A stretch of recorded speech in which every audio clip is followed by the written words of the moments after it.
여들톡 들으면서 나도 팟캐스트 한번 해볼까? 라고 생각해본 톡토로들 계신가요?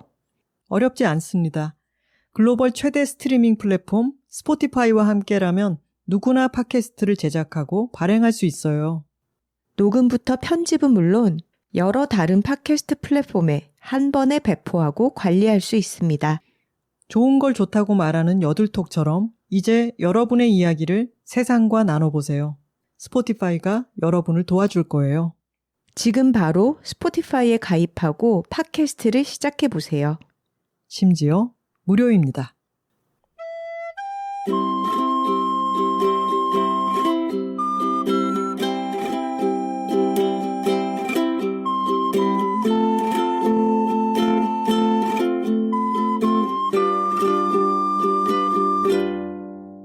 여자둘이 토크하고 있습니다. 안녕하세요. 김하나입니다. 안녕하세요. 황선우입니다. 선우씨. 네, 하나씨. 오늘 녹음은 아이유씨가 노래를 시작하기 전에 끝내야 됩니다. 저희 녹음실 소리재가 상암 근처에 있잖아요. 어제는 집에서도 아이유씨 콘서트에서 노래하는 소리가 굉장히 선명하게 들리더라고요. 그래서 오늘도 콘서트 이틀째인데 지금 주변 분위기가 굉장히 웅성웅성하고 들떠 있어요. 제가 어제 은평구에 있는 도서관에서 심채경 박사님과 북토크를 했거든요. 네. 근데 저희 집에서 거기까지 가는 시간을 가늠하고 나섰는데 상암 근처에서 갑자기 내비게이션 시간이 늘어나면서 엄청나게 정체가 되더라고요. 공연 시작 직전이었나 보네요. 아이유 씨 공연이 있다는 걸 제가 모르고 있었죠. 그래서 제가 진행자였는데 조금 지각했습니다. 6시 시작인데 6시 1분에 도착했어요. 그러면 안 돼요. 저희 시간 관리 못한다는 편을 듣고도 스트레스 받는 톡토로들이 아주 많습니다. 제가 그래서 그 편 녹음하고 난 뒤에 행여나 지각할까 봐 훨씬 일찍 나섰는데 어제 교통체증은 정말 순간적으로 아주 급증했던 것 같아요. 출발할 때만 해도 그렇지 않았는데. 항상 여유 시간을 가지고 다니도록 합시다. 날씨가 많이 시원해졌습니다. 아주 다행스럽고요. 이제 조금 살만하다 싶네요.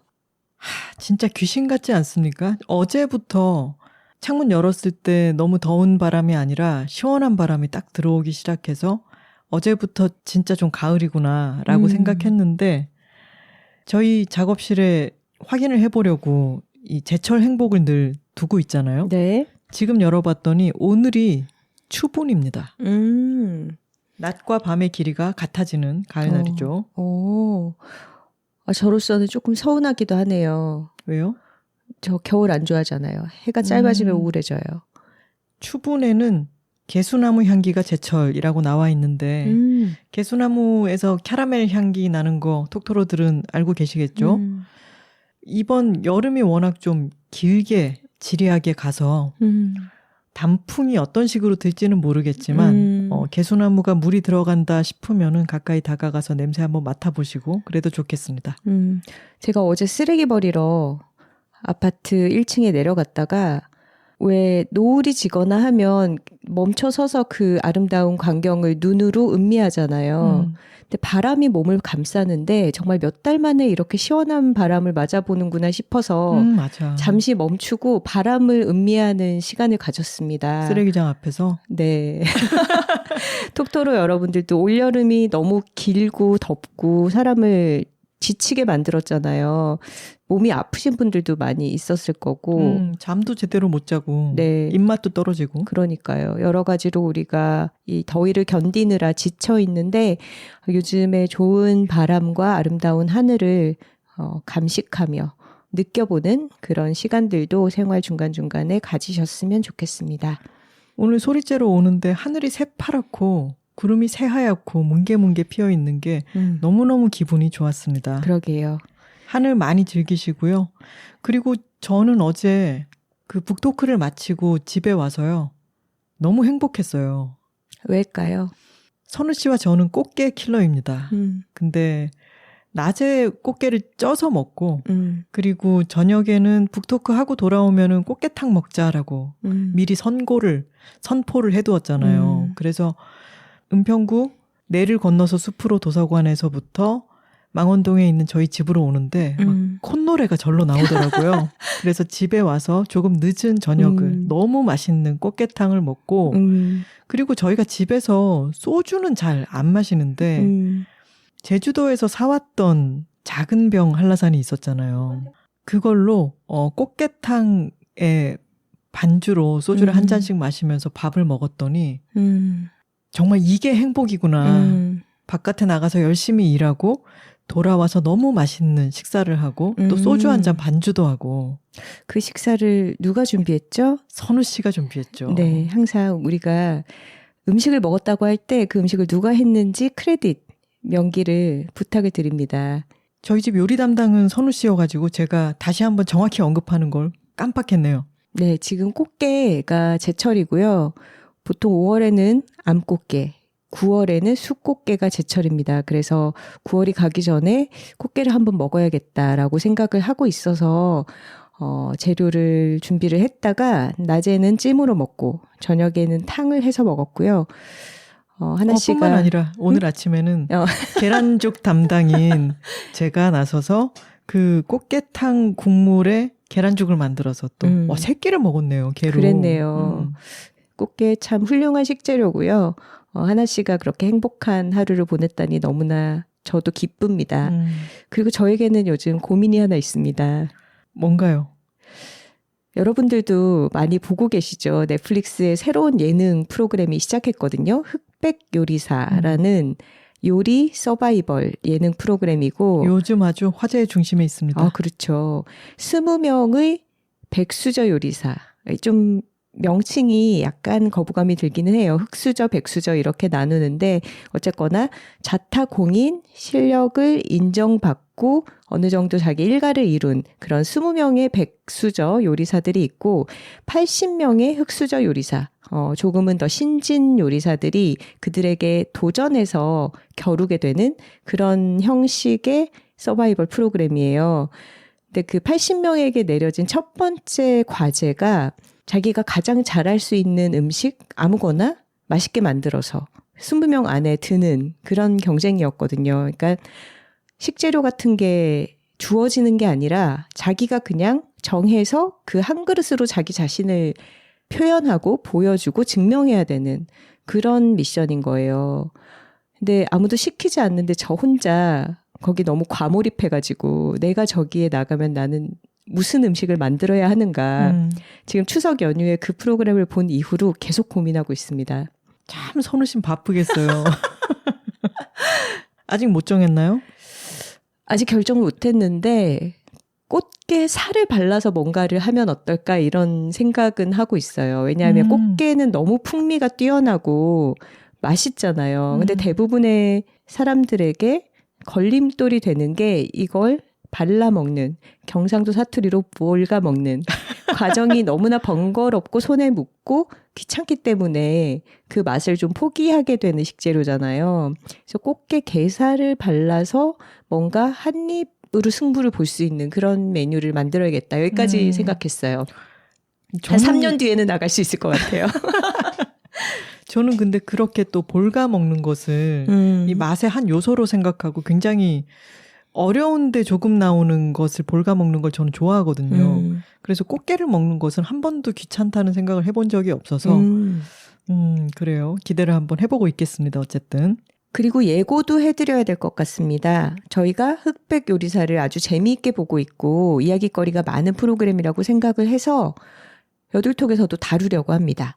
다음 주 화요일 10월 1일에 흑백 요리사를 다룰 예정이고요.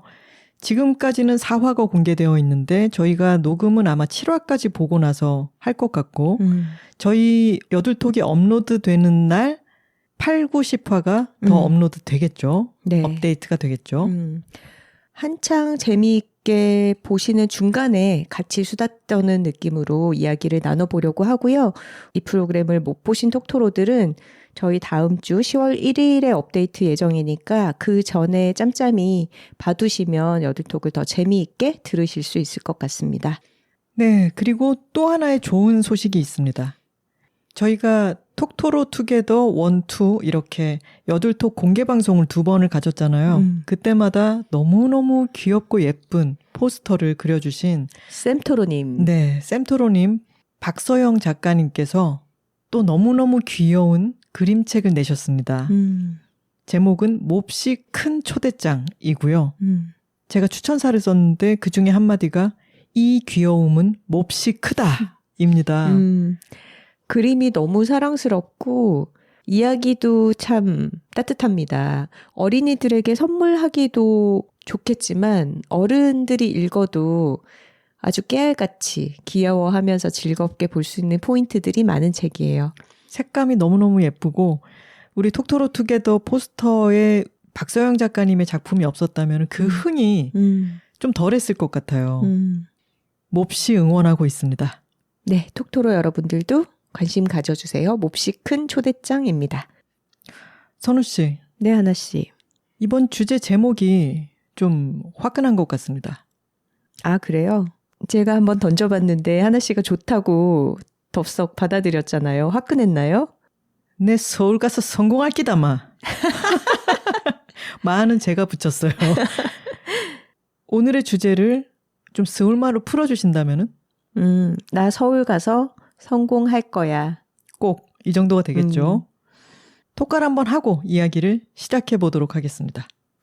좋은 걸 좋다고 말하기 여둘톡 116화는 내 서울 가서 성공할 기다마입니다. 톡깔 한번 갈까요? 둘, 톡토로 톡! 파워. 파워다마. 이 이야기를 시작하기 전에 오늘은 오랜만에 애드가 있어요. 근데 이 여둘 애드가 저희의 이번 주제와도 많이 닿아 있고 애드에 대한 이야기를 먼저 하고 나서 주제로 이어가 보겠습니다. 네. 오늘 소개해드릴 책은 그래픽 노블이에요. 아래층에 부커상 수상자가 산다라는 제목의 그래픽 노블. 그러니까 쉽게 말하자면 글이 좀 많은 만화책입니다. 제가 추석 연휴에 굉장히 할 일이 많았거든요. 하나 씨도 그랬지만. 근데 이 책을 광고를 진행할지 말지 책을 좀 검토하고 회신을 드리겠습니다 해놓고 연휴 중에 한번 훑어봐야겠다 싶어서 잡았다가 덮지를 못했어요. 너무 재밌어서. 그리고 여둘톡의 관심사와 저희가 해온 이야기들과 이 책이 많이 닿아 있었기 때문에 꼭 소개를 해야겠다 싶었습니다. 추천사를 쓰신 두 분이 장유진 작가님과 과가람 기자님인데 과가람 기자님이 선우 씨와 비슷한 이야기를 쓰셨네요. 오랜만에 만난 책장이 넘어가는 것이 아쉬운 책. 오늘 주제가 내 서울 가서 성공할 기다마인데 이 책은 내 뉴욕 가서 성공할 기다. 그렇습니다. 배경이 뉴욕이고요. 그리고 세 여자의 이야기인데 정확히는 네 여자의 이야기라고 할 수 있겠죠. 뉴욕이 어떤 곳입니까? 수많은 기회가 있고 그 기회를 보고 굉장히 많은 곳에서 수많은 사람들이 찾아드는 곳이죠. 한국에서 서울을 찾아가는 것처럼 세계 각지에서 뉴욕으로 사람들은 여러 기회를 보고 몰려듭니다. 이 책의 일단 3명의 주인공은 사회 초년생들이죠. 대학교에서 문학을 전공하고 출판계 언저리에서 일을 시작했거나 취준을 하고 있거나 글을 쓰거나 하는 일들을 하면서 작은 숙소에 복닥복닥 모여 살고 있죠. 자그마한 단칸방들을 가지고 긴 복도가 있는 집에서 공동생활을 하고 있습니다. 뉴욕에서 한 아파트에 친구 3명이 모여 산다. 라고 하면 우리한테 너무 익숙한 여러 시트콤들이 떠오르죠. 이 책 역시 뚜렷한 캐릭터의 등장인물들이 나오는 시트콤처럼 에피소드들이 구성이 되어 있고요. 이 3명의 친구들을 엮어준 어떤 계기도 재밌습니다. 사실 뉴욕은 아시안들이 굉장히 많이 살고 있는 지역이고 이 친구들도 대학에 진학할 때까지는 딱히 아시아 출신이라는 이유로 누군가와 그렇게 가까움을 느끼지는 않아요. 그냥 대면대면하게 지내는데 이들의 전공이 하필 영문학인 거예요. 근데 영문학 공부를 하다 보니까 어떤 정통성의 벽 같은 게 있는 거죠. 영문학은 우리가 제일 잘 알아 하는 어떤 백인들끼리의 그런 결속이 있고 거기에 외부인으로서 이들 각자가 굉장히 책에 대해서 관심이 많고 뛰어나고 문학을 사랑하지만 배제되는 그런 경험들을 하면서 그럼에도 불구하고 계속 출판계에서 글을 쓰고 편집자로 일하면서 살아남고자 하는 이 셋이 똘똘 뭉치면서 서로를 돕게 되는 그런 어떤 요소로 작용을 합니다. 저는 한편으로는 이 세 명의 관계가 우리가 또 너무 재미있어 했고 여들톡에서 다뤘던 브러쉬업 라이프 생각이 났어요. 각자의 배경과 삶을 가지고 있고 성격이 또렷한데 이들이 서로 힘들고 지치는 삶 속에서 서로 도와주기도 하고 때로는 같이 망가지기도 하고 그러면서 차곡차곡 어떤 세월을 쌓아가는 이야기? 그러네요. 새 여성이라는 점에서도 공통적이고 이런 게 지금 세계적인 트렌드인가 봐요. 그리고 또 하나의 굵직한 어떤 요소가 있죠. 영어 원제는 이 책이 A Career in Books가 제목인데 한국 제목은 아래층의 부커상 수상자가 산다라고 해서 여기 중간에 등장하는 이게 또 중요한 포인트이긴 하죠. 이 세 친구들의 이름을 얘기해 볼까요? 니나, 실비아, 시린입니다. 이 세 친구가 살고 있는 아파트의 아래층, 2층에는 어떤 할머니가 살고 있어요. 이 할머니는 92세고 베로니카 보라고 하는 머리가 새하얀 분인데 이분도 베트남 출신의 그러니까 아시안인 거죠. 이분의 집에 우연히 가게 되었는데 아주 깔끔하게 정돈되어 있는 그리고 아주 오랜 세월 이 집에서 살아왔음이 느껴지는 그 집 안에 책이 굉장히 많죠. 알고 보니까 이 사람은 제목 그대로 1978년에 부커상을 수상한 작가였던 것입니다. 그러니 이 세 친구들이 지금 출판계 언저리에서 일을 하고 있고 또 글쓰기를 하고 있는 이 친구들이 얼마나 신기했겠어요. 대박 사건인 거죠. 그렇죠. 이 세 명이 각자 출판계에서 자리 잡으려는 여러 가지 노력의 이야기들과 더불어서 아래층 할머니의 과거와 이 사람의 어떤 여러 가지 지금 현재를 파헤쳐가는 과정이 두 개의 이야기의 축이 됩니다. 왜냐하면 이 베로니카 보라고 하는 작가는 당시 너무 커다란 상인 부커상을 수상했을 때는 각광을 크게 받았지만 지금은 거의 잊혀진 작가가 되어 있어요. 너무 잘 알려진 작가여서 어머 너무 팬이에요 이런 식으로 전개가 되는 게 아니라 수업 시간에 배웠었다 이런 언급이 나오기도 하는데 이 베로니카 보 작가는 그 수상작을 내놓고 나서 그 이후에 여러 작업들을 계속 했지만 수상작과는 좀 결이 다른 작품을 지속해왔고 알고 보니까 92세인 오늘도 글을 쓰고 있는 사람이었던 것입니다. 그래서 왜 그 이후에는 이렇게 잠잠했을까를 찾아가는 이야기도 이 책의 한 축이죠. 배경은 2010년대를 다루고 있습니다. 그래서 좀 깨알같이 재미있는 부분들이 이를테면 음악에 대한 언급들 있잖아요. 뭐 이들이 무슨 사고를 치거나 사랑에 빠지거나 그럴 때 펄프의 뭐 디스코 2000이 배경으로 나오고 있었다라든가 뭐 아니면은 버브의 비터스윗 심포니를 틀어놓고 퇴사 시나리오를 작성했다라든가 또는 취향이 좀 안 맞는 사람들에 대해서 얘기할 때 문 밖에서 불길한 소리가 왓츠업을 부르고 있었다. 포넘블런즈의 왓츠업이 제 인생 노래예요 라고 얘기하는 그런 불길한 소리가 들려왔다 라든가 뭐 어떤 직장 상사는 남자친구와 통화를 마치면 항상 피오나 애플을 들으며 상념에 잠겼다 이런 걸 읽을 때 저희는 이 요소들을 다 이 뉘앙스를 다 알고 있는 거죠. 저희와 이들의 나이대가 딱 겹치는 것은 아니지만 저희가 알고 있는 여러 문화적 코드들 그리고 그것을 바탕으로 한 농담들이 켜켜이 깔려 있어요. 그래서 이것을 또 잘 주워서 맛볼 수 있는 사람들이라면은 이 책을 더 풍성하게 즐겁게 즐기실 수 있을 것 같습니다.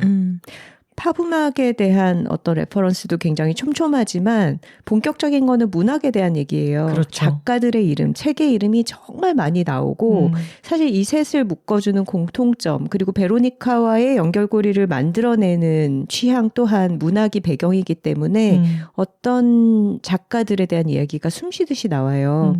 그리고 이 책의 저자인 케이트 가비노의 취향과 이 세 인물 캐릭터의 취향이 아마도 섞여 있겠지만 예를 들어서 이런 여성 작가들을 아주 숭배합니다. 버지니아 울프, 실비아 플라스, 조앤 디디온, 이디스 워튼, 토니 모리슨, 루이자 메이 올콧 이런 작가들에 대해서는 어떤 범접할 수 없는 신뢰가 가득하고요.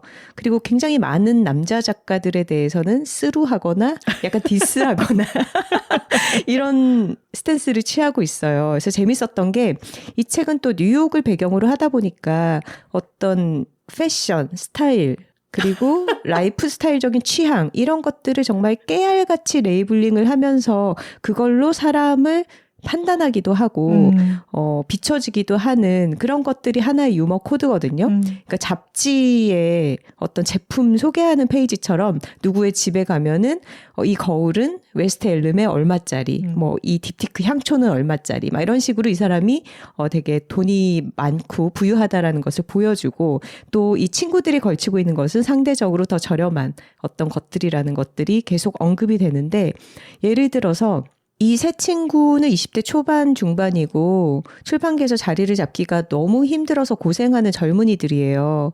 이제 어시스턴트 편집자로 경력을 출발하는 시점이고 근데 층층이 선배들이 너무 많고 이들이 회사를 그만두지 않는 거예요. 그러니까 기회가 적을 수밖에 없죠. 젊은이들에게. 근데 예를 들어서 20대 편집자들의 취향과 60대 남자 편집자들의 취향을 비교하는 도표 맞아. 뭐 이런 게 나와요. 근데 아무래도 뭐 이들이 사는 지역은 어디, 뭐 식당 가는 식당은 어디 이런 식으로 갈리면서 이제 추앙하는 작가 취향도 20대들은 실비아 플라스가 언급이 돼요. 근데 이제 60대 남자 편집자들이 문학적 우상으로 삼는 작가가 언급이 돼 있는데 제가 모르는 작가더라고요. 로버트 카로라고 하는 작가여서 제가 검색을 해봤어요. 그랬더니 미국 전직 대통령의 전기 작가이고 정치 권력의 한 연구 뭐 이런 책을 쓴 사람인 거예요. 그러니까 이게 우리나라로 치면 약간 대통령의 글쓰기 강원국 작가 같은 사람인 거야. 그런 게 너무 웃기고 또 다양한 문학계 내부 농담들이 있습니다. 뭐 예를 들면은 이 주인공 중에 한 명이 실비아랑 굉장히 반목하는 상사가 있는데 그 상사와의 대화 중에 이제 상사가 아무 말도 못하고 얼어 있으니까 이부가 이렇게 아무 말 하지 못했을 때는 트위터에서 록상게이에게 차단당했을 때뿐이었다. 뭐 이런 얘기도 나오고. 근데 이런 것들은 록상게이가 실제로 트위터를 열심히 굉장히 하잖아. 활동을 했었고 그리고 차단당하는 것도 그럴 법한 일이잖아요. 그러니까 이런 농담들이 너무 웃기는 거죠. 맞아요. 그리고 뭐 예를 들면은 추천사를 앨리스 멀로한테 부탁을 좀 해봐라 이러면서 아예 거물이라서 너무 바쁘긴 하지만 캐나다 사람들은 착하잖아. 그리고 아까 루이자 메이 올콘 얘기를 했는데 그 작은 아씨들에 나오는 바에르 교수, 로리, 브룩 이 세 명을 누구와는 결혼하고 누구는 뭐 죽여버리고 누구는 잠을 잘 수 있다. 잠을 잘 수 있다. 이거를 끊임없이 서로 대화해. 그러니까 이 사람은 이 세 남자에 대해서 이렇게 접근하고 그걸 통해 가지고 이 사람의 성격을 보여주기도 하는데 작은 아씨들에 나오는 각각 다른 역할을 하는 이 세 남자에 대한 이것 자체가 일종의 퍼즐 같은 거죠. 이 세 가지가 있어. 그럼 너는 어떻게 쓸래? 이런 식이 되는 거죠. 근데 여기 이 책 안에서 로맨틱한 관계는 니나가 사귀고 있는 남자친구가 나오기는 하지만 그 관계가 이 이야기의 중심에 있지 않아요. 이 작은 아씨들의 세 남자에 대해서 떠드는 것이 하나의 게임이 되어 있듯이 연애라고 하는 것도 물론 중요하지만 중요한 것은 이 사람들의 삶이고 이 삶에서 연애라고 하는 게 하나의 요소로서 등장하기도 하고 나가기도 하는 거죠. 그리고 우정이 훨씬 더 중요하게 다루어지는 감정이죠. 이 니나는 여러모로 굉장히 완벽주의적이고 일을 잘하고 아주 똑똑하고 능숙한 그런 야심이 많은 캐릭터인데 이 남자친구 타이시라는 인물을 등장시키는 맥락이 이 둘의 로맨스를 보여준다기보다는 똑같은 일본 출신 그런 아시안 젊은이로서 같은 대학을 나왔지만 금융계 기반으로 일하는 남자가 사회생활을 하고 성취를 해나가는 방식과 출판계에서 문학 전공의 여성이 일하는 방식이 얼마나 다른가. 이 둘이 단단한 입지를 만드는 데 있어서 얼마나 큰 차이가 처음부터 나는가. 이런 거를 보여주기 위해서 좀 활용되는 것 같았어요. 타이 씨 캐릭터는. 그리고 별 생각 없이 던졌던 타이 씨의 말 중에 아니 월스트리트에서 일하는 나도 이렇게 늦게까지는 야근하지 않아 라고 말을 했을 때 타이 씨 좀 밉상이에요. 그 말 이면에는 월스트리트에서 일하는 나의 일은 더 중요한 일이고 훨씬 더 부가가치가 큰 일이지만 나도 그렇게까지 하지 않는데 출판계에서 일을 하면서 그게 그렇게까지 막 뭔가를 많이 돈을 벌 수 있거나 또는 부가가치를 만드는 일도 아니면서라고 하는 게 의도했든 의도하지 않았든 니나에게는 그렇게 들리는 거죠. 왜냐하면 자기는 굉장히 중요한 일을 하고 있다고 생각하지만 그것이 그만큼 대우를 받지 못하고 있는 이 상황에서 그 남자친구의 말이 그렇게 들리겠죠. 니나도 참 겉으로 보기에는 완벽해 보이는 그런 커리어 우먼 캐릭터이지만 또 굉장히 짠한 구석이 있어요. 니나에게는 필승 재킷이 있잖아요. 이 자켓을 입으면 뭐든지 잘 된다. 면접에도 붙고 미팅도 잘 풀리고 원하는 걸 다 얻을 수 있어. 굉장히 애지중지하는 파워숄더의 재킷이 있는데 니나가 어느 날 일이 잘 안 풀려서 그 재킷을 입은 채로 지하철에 앉아서 막 울어요. 그게 너무 가슴 아픈 장면인데 거기에 지하철에 마주 앉아있는 여자도 울고 있는 거야. 근데 그 여자도 파워숄더 재킷을 입고 있는 거야. 그러니까요. 그렇게 강해 보이는 겉모습, 아웃핏으로 자기를 무장하고 열심히 뛰어다니는 여자들도 좌절하는 순간이 있고 어떤 그런 모습에 동질감을 느끼는 누군가를 발견하게 되는 그런 순간에 대한 되게 탁월한 묘사였습니다. 맞아요. 모든 사회 초년차인 어린 여성들이 일을 잘하고 싶고 또 너무 업수이 보이지 않기 위해서 많이 노력하고 나의 노련함을 잘 어필하고 싶어서 실제로 또 일을 잘하기도 하고 근데 아주 많이 노력을 하고 있다가 그게 한순간에 무너지는 것도 굉장히 큰 공감 포인트일 것 같아요. 맞아요. 이 책은 세 사람이 어떻게 우정을 나누는지에 대해서 굉장히 재미있게 보여주는 코미디이기도 하지만 어떤 혼자서의 외로운 순간들에 대한 그런 포착을 아주 잘 해내고 있어요. 예를 들어서 필리핀계 출신인 실비아라는 캐릭터는 계속해서 글을 씁니다. 작가가 되고 싶어 하면서 출판사에서 일하는데 자신과 꼭 맞는다고 생각되지 않는 회사에서 일을 하면서 글도 써나가는 게 쉽지 않죠. 그 두 가지를 병행을 하면서 작가가 되고 싶다는 꿈이 흐려지는 순간에 가는 장소가 있어요. 브루클린 도서관. 이 책에서 유일하게 긍정적으로 묘사되는 남성이 있다면 그건 단 한 명 양조위거든요. 이 아시아 출신 여자들이 다 그냥 좋아하는 긍정적으로 평가하는 인물이 양조위밖에 없어요. 선우 씨 양조위 좋아해요? 좋아하죠. 저도 좋아합니다. 양조위 싫어하는 여자는 별로 못 본 것 같아요. 그래서 양조위라는 인물에 대해서 시린의 엄마가 되게 좋아하는 그런 장면도 나오고 그리고 셋이 같이 아우 지겨워 이러면서도 화영연화를 같이 보다가 앙코르와트에 가서 양조위가 자신의 삶의 비밀을 속삭이는 그 장면에서 다 울고 말잖아요. 근데 실비아에게도 자기만의 앙코르와트가 있는데 그게 브루클린 도서관인 거예요. 저도 그 브루클린 도서관 에피소드를 너무 좋아하는데 자세한 묘사는 하지 않겠지만 거기서 자신의 어떤 마음을 보관해두는 장소로서 도서관의 지하층을 쓴다는 것 그것이 참 아름답게 묘사되어 있습니다. 책을 보시면 아마 그 장면이 참 크게 기억에 남을 것 같아요. 맞아요. 이 책의 인물들에게는 책이라는 것, 문학이라는 것이 너무 중요해요. 그래서 책을 사랑하는 사람들이 공감할 수밖에 없는 그런 부분들이 아주 많이 있습니다. 실비아 같은 경우에는 일이 안 풀리고 굉장히 힘들 때 뉴욕 시내를 막 걸어 다니는 버릇이 있거든요. 근데 걸어 다니면서도 막 책을 봐요. 아마도 스마트폰을 사람들이 보면서 걸어 다니는 것처럼 이 사람은 책을 보면서 걸어 다니고 그리고 나중에 이런 대사도 나와요. 가방 속에 베로니카의 책을 갖고 다니는 것만으로도 위안이 되었다. 일종의 부적처럼. 아마 이런 걸 느껴보신 분들도 있을 거라고 생각해요. 책에 대한 사랑도 있고 이 출판계에서 일하는 것에 실제적인 어려움도 있습니다. 이런 부분이 있어요. 베로니카가 이런 말을 하죠. 일은 사랑하거나 목숨을 위협하지 않거나 월급이 많으면 된다. 이 중에 충족할 수 있는 조건은 최대 2가지. 셋 다는 안 된다. 정말 운이 좋은 사람이나 정말 멍청한 사람만 셋 다 충족할 수 있다. 일에 대해서 이 3가지를 얻기라는 것은 너무 어렵고 우리는 둘을 겨우 취했다가 하나마저 놓쳐버릴 때도 있고 또 다른 둘을 취하려고 아등바등 하기도 하고 이런 공감할 수 있는 이야기들과 책에 대한 사랑이 어쩔 수 없이 묻어나는 부분들. 그래서 아마 이 책을 가장 좋아할 사람들은 책을 좋아하고 그리고 책 분야가 아니더라도 사회생활을 해보았거나 지금 사회생활을 시작한 사람들이 가장 재미있게 이 책을 읽을 테지만 책을 그렇게까지 좋아하지 않는다 하더라도 모든 직장인들, 직장 생활을 시작하는 분들은 이 책에 공감할 수밖에 없을 겁니다. 맞아요.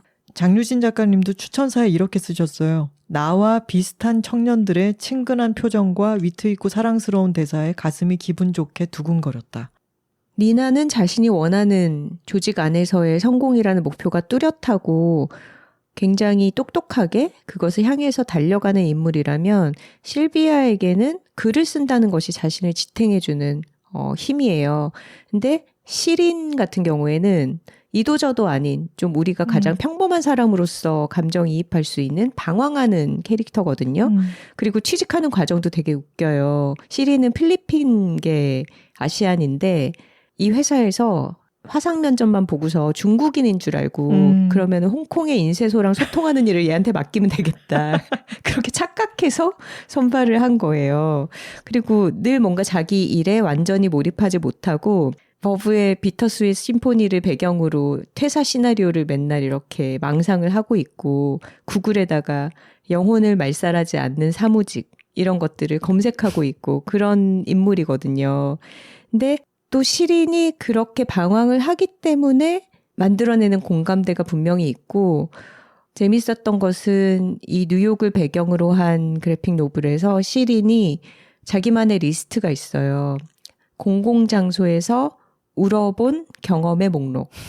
근데 거기에는 지하철 모든 정거장도 들어가고 포에버 21 그 쇼핑몰 탈의실도 들어가고 메이시스 백화점 에스컬레이터도 들어가고 근데 그런 것들이 뉴욕이 배경이긴 하지만 어떤 대도시 속에서 감정적으로 취약했던 순간들을 되돌아보면서 서울에서 처음 사회생활을 시작했던 어떤 나의 이야기 같은 게 포개지는 경험들을 이 책을 읽으면서 했습니다. 시린의 경우에는 프랑스와 협업하는 것들이 있기 때문에 파리로 출장을 가기도 하죠. 근데 너무나 사람들이 멋지게 생각하는 꿈의 공간인 파리로 갔지만 거기서 그렇게 감동하지도 너무 파리를 잘 즐기고 있지도 못한 것 같고 거기에서 내가 느껴야 한다고 생각하는 어떤 것들을 느끼지 못하는 자신 때문에 또 주눅이 들기도 합니다. 그리고 아직 자기 스스로가 정확히 무엇을 원하는지 알기에는 경험이 부족하기도 하고 니나처럼 확신을 갖고 있지 않은 사람이기 때문에 또 이입할 여지도 큰 것 같아요. 누구나 그럴 때가 있지 않나요? 맞습니다. 아까 선우 씨가 처음에 상경했을 때의 생각이 난다 얘기했지만 이번 여들톡의 주제가 내 서울 가서 성공할 기다마 였고 이 상경에 대한 이야기를 한번 해보자는 이야기는 저희가 곧잘 하고 있었는데 마침 이 아래층의 부커상 수상자가 산다를 봤더니 와 뉴욕에서 모여 사는 사람들도 우리랑 뭔가 되게 비슷하구나 이런 생각이 들었어요. 아시아 여성으로서 대도시에 가서 자기가 원하는 삶을 살아간다라는 것은 다른 인종, 다른 성별로서는 조금 짐작하기 어려울 수 있는 여러 맥락이 있다고 생각합니다. 베로니카는 1970년대 베트남 출신으로서 몰락해가는 자신의 나라에서 탈출하듯이 이민을 나온 사람이었고 그리고 그보다 훨씬 아랫세대이긴 하지만 이 일본과 필리핀 출신의 3명의 젊은 여성에게도 각자의 가족과 단절을 이루고 분리해서 주체적인 삶을 살아가겠다는 결정 자체가 뉴욕에 와서 자리를 잡는 과정인 거죠. 베로니카의 집에는 평생 잘 가꿔온 책들이 아름답게 꽂힌 거실이 있고 그리고 자신의 얼굴이 클로즈업된 사진이 걸려 있어요. 아마도 정상 가정을 이루어서 살아가는 여러 다른 집이라면 가족 사진이 걸려 있을 자리겠죠. 근데 이 여성은 평생 혼자 살아왔고 자기 얼굴을 걸어놓고 있는데 그 얼굴이 찍힌 그 사진으로 자기의 표정이 포착된 순간에 대한 이야기가 또 책에서 의미심장하게 언급이 됩니다. 맞아요. 그 부분은 부분도 참 좋아요. 네, 톡토로 여러분들이 직접 읽고 확인해 보시면 좋겠습니다. 처음에 페이지를 펴시면 그림도 있지만 글이 깨알같이 너무 많고 생각보다 읽는데 시간이 꽤 걸려요. 맞아요. 책을 덮을 수가 없었다고 했지만 이게 후루룩 넘어가는 책이어서는 아니고 정말 하나하나 언급된 어떤 문화적인 차용 이런 것들에 대해서 확인도 하고 찾아보고 하면서 읽으면 상당한 시간이 소요됩니다. 한 여러 페이지 정도 읽다 보면은 이 작품의 호흡에 젖어 들어가게 됩니다. 그래픽 노블 그래도 일종의 만화책이라고 생각했는데 글씨가 왜 이렇게 많아 이렇게 느끼실 수도 있겠지만 여러 장 넘겨보시면은 이 이야기의 매력에 흠뻑 빠지실 거라고 생각합니다. 적극 추천하고요. 이제 우리 이야기를 시작해 볼까요? 네. 자, 아래층에 부커상 수상자가 산다에 나오는 세 친구가 뉴욕대 영문과 출신으로 뉴욕에 와서 새로운 삶을 시작한 것처럼 하나 씨와 저도 대학에 입학하면서 고향을 떠나왔죠. 선우 씨와 저도 같은 대학교에 같은 인문대학 그리고 같은 학번입니다. 너무 옛날이라 지금 얘기를 꺼내자니 상정벽해와 같은 시간이 흘렀네요. 선우 씨는 영문과, 저는 국문과를 다녔고 여자들이 살고 있습니다를 읽어보신 분들은 아시겠지만 학교를 다닐 때는 서로 알지 못했죠. 하지만 부산에서 19살 때까지 살았고 그리고 서울에서 1995년부터 생활을 해왔다는 점에서 그 해에 무엇을 경험했는지가 너무 놀랍도록 비슷하기 때문에 선우 씨와 제가 한 40 가까이 돼서 급속도로 친해지는데도 그런 게 작용을 했을 거예요. 참 인생에서 가장 큰 사건 중에 하나가 상경이 아니었나 싶습니다. 자, 여기서 상경이라는 단어를 조금 짚고 넘어가야 될 것 같아요. 우리가 항상 서울 중심주의를 비판해 왔잖아요. 근데 상경이라고 하면 서울이 좀 위에 있고 다른 지역들이 아래에 있는 것 같은 위계를 좀 만들어내는 그런 개념 같기도 한데 일단 저는 굉장히 방위적으로 봤을 때 부산에서 서울로 오는 것은 북쪽으로의 이동이잖아요. 근데 이랬을 때는 지도상으로 아래에서 위쪽으로의 이동이 맞기 때문에 약간은 같이 중립적으로 서울로 온 것에 대해서 위계적인 위아래가 아니라 방향적인 위아래로서의 상경이라고. 파주는 어떡하죠? 강릉은요? 파주나 강릉 출신이신 분들이 자기만의 어떤 개념 정립을 하셨으면 좋겠고요. 아니요, 저희 저는 같은 그냥 경우에는 상경은 관용어구로 쓰고 저희는 되도록이면 이제 서울에 올라간다, 지방에 내려간다 이 표현을 안 쓰려고 노력하고 있다. 하지만 그렇게 써질 때도 있다. 습관이기 때문에. 네, 서울 진출 정도로 생각을 했으면 좋겠습니다. 이 개념을. 오늘 이 편에서는 상경이라고 하는 말을 관용어구로 사용을 할게요. 하나 씨는 서울에 처음 왔을 때의 그 경험이 어떤 것들이 기억이 나나요? 저는 대우 빌딩. 서울역에 딱 내렸을 때?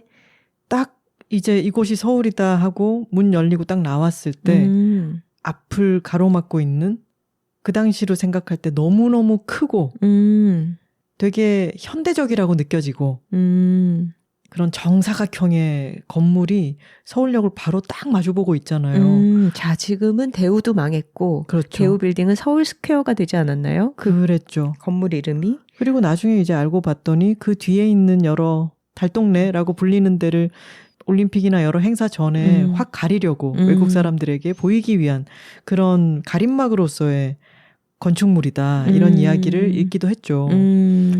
그런 식의 개발이 참 많았죠, 서울에. 근데 그런 인상을 주려고 또는 뭔가를 가리려고 만든 건물인 만큼 서울이 아닌 타지방 사람들로서는 서울역에 도착했을 때 대우빌딩이 주는 그 인상은 특히나 그 옛날에는 굉장했어요.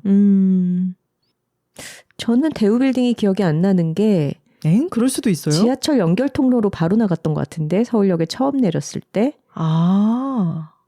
저는 서울역에 내렸을 때보다는 오는 과정이 기억에 남는 게 이제 막 고등학교 졸업하고 서울에 처음 올 때는 진짜 모든 것이 굉장히 의심스러운 거예요. 서울 가면은 코 베어간다.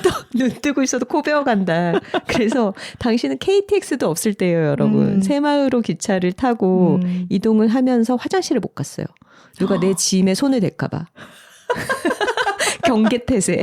너무 귀엽다. 그랬던 게 기억이 나고 저희는 부산 출신이니까 부산은 도로의 폭이 그리 넓지 않은 도시예요. 맞아요. 좁아요. 네네. 그러니까 바다의 면에 있으면서도 굉장히 또 산이 많기 때문에 도시 안에서 도로들이 다 좁은 편인데 서울에 처음 왔더니 막 8차선, 10차선 도로가 고속도로가 아닌데 시내에 막 있더라고요. 그것이 줬던 충격이 굉장히 이렇게 횡단보도를 오래 건너가야 하는구나 했던 충격이 기억이 나네요. 그리고 또 하나는 대학에 이제 입학하려는 2월 말 3월 초인데 교정 뒷산에 눈이 쌓여 있는 거. 맞아. 그거 너무 충격이었죠. 얼어 죽는 줄 알았잖아요. 맞아요. 부산 출신으로서는. 맞아요. 한국이 큰 나라가 아니지만 그 위도차가 생각보다 위력이 있어서 위도가 낮은 곳에서 서울에 온 사람들의 경우에는 서울의 추위가 너무 충격적입니다. 맞아요. 그래서 학기를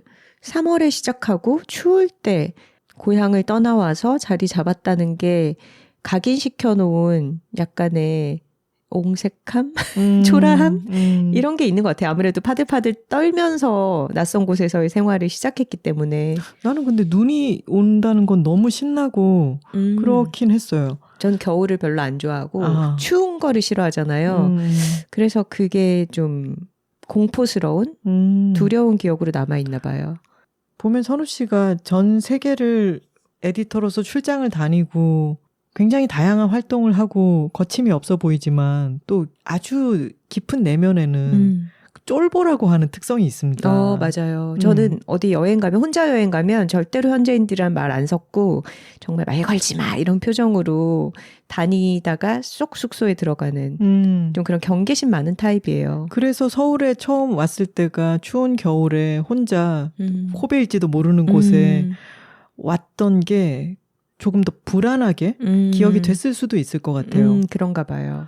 저는 기억이 나는 게 엄마 아빠가 부산역에 저를 태워주고 그 전에 이제 서울에 왔다 갔다 하는 일은 있었지만 이제 짐을 다 싸들고 나는 서울로 떠나간다라고 하는 느낌으로 그 차를 타고 저 혼자 서울을 향해 갈 때 이제 등 뒤로 뒤통수 뒤로 나의 원가족이 있고 나는 기차에 앉아 점점 멀어져서 딴 데로 가고 있구나. 멀어져 가고 있구나. 근데 그게 내가 멀어질수록 이 뒤통수와의 그 가족 간의 거리가 저 먼 곳으로 점점점 인지되는 그 물리적인 느낌 있잖아요.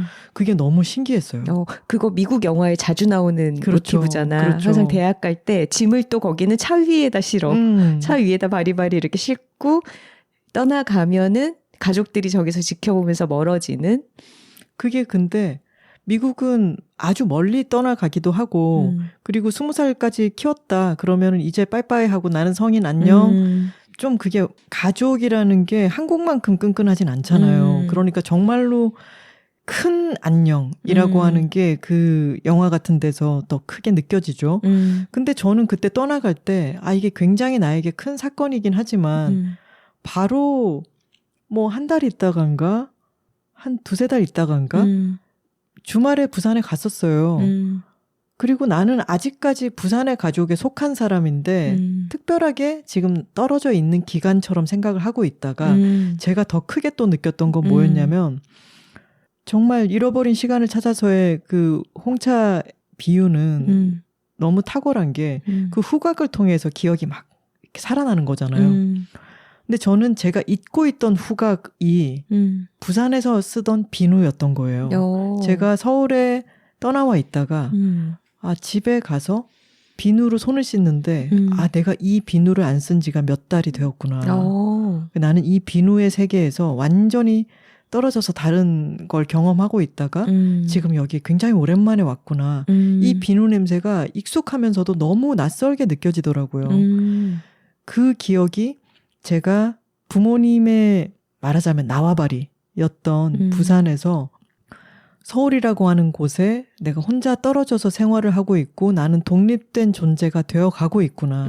이게 이제 직선이 아니라 점선이 되는구나를 인지했던 순간이었어요.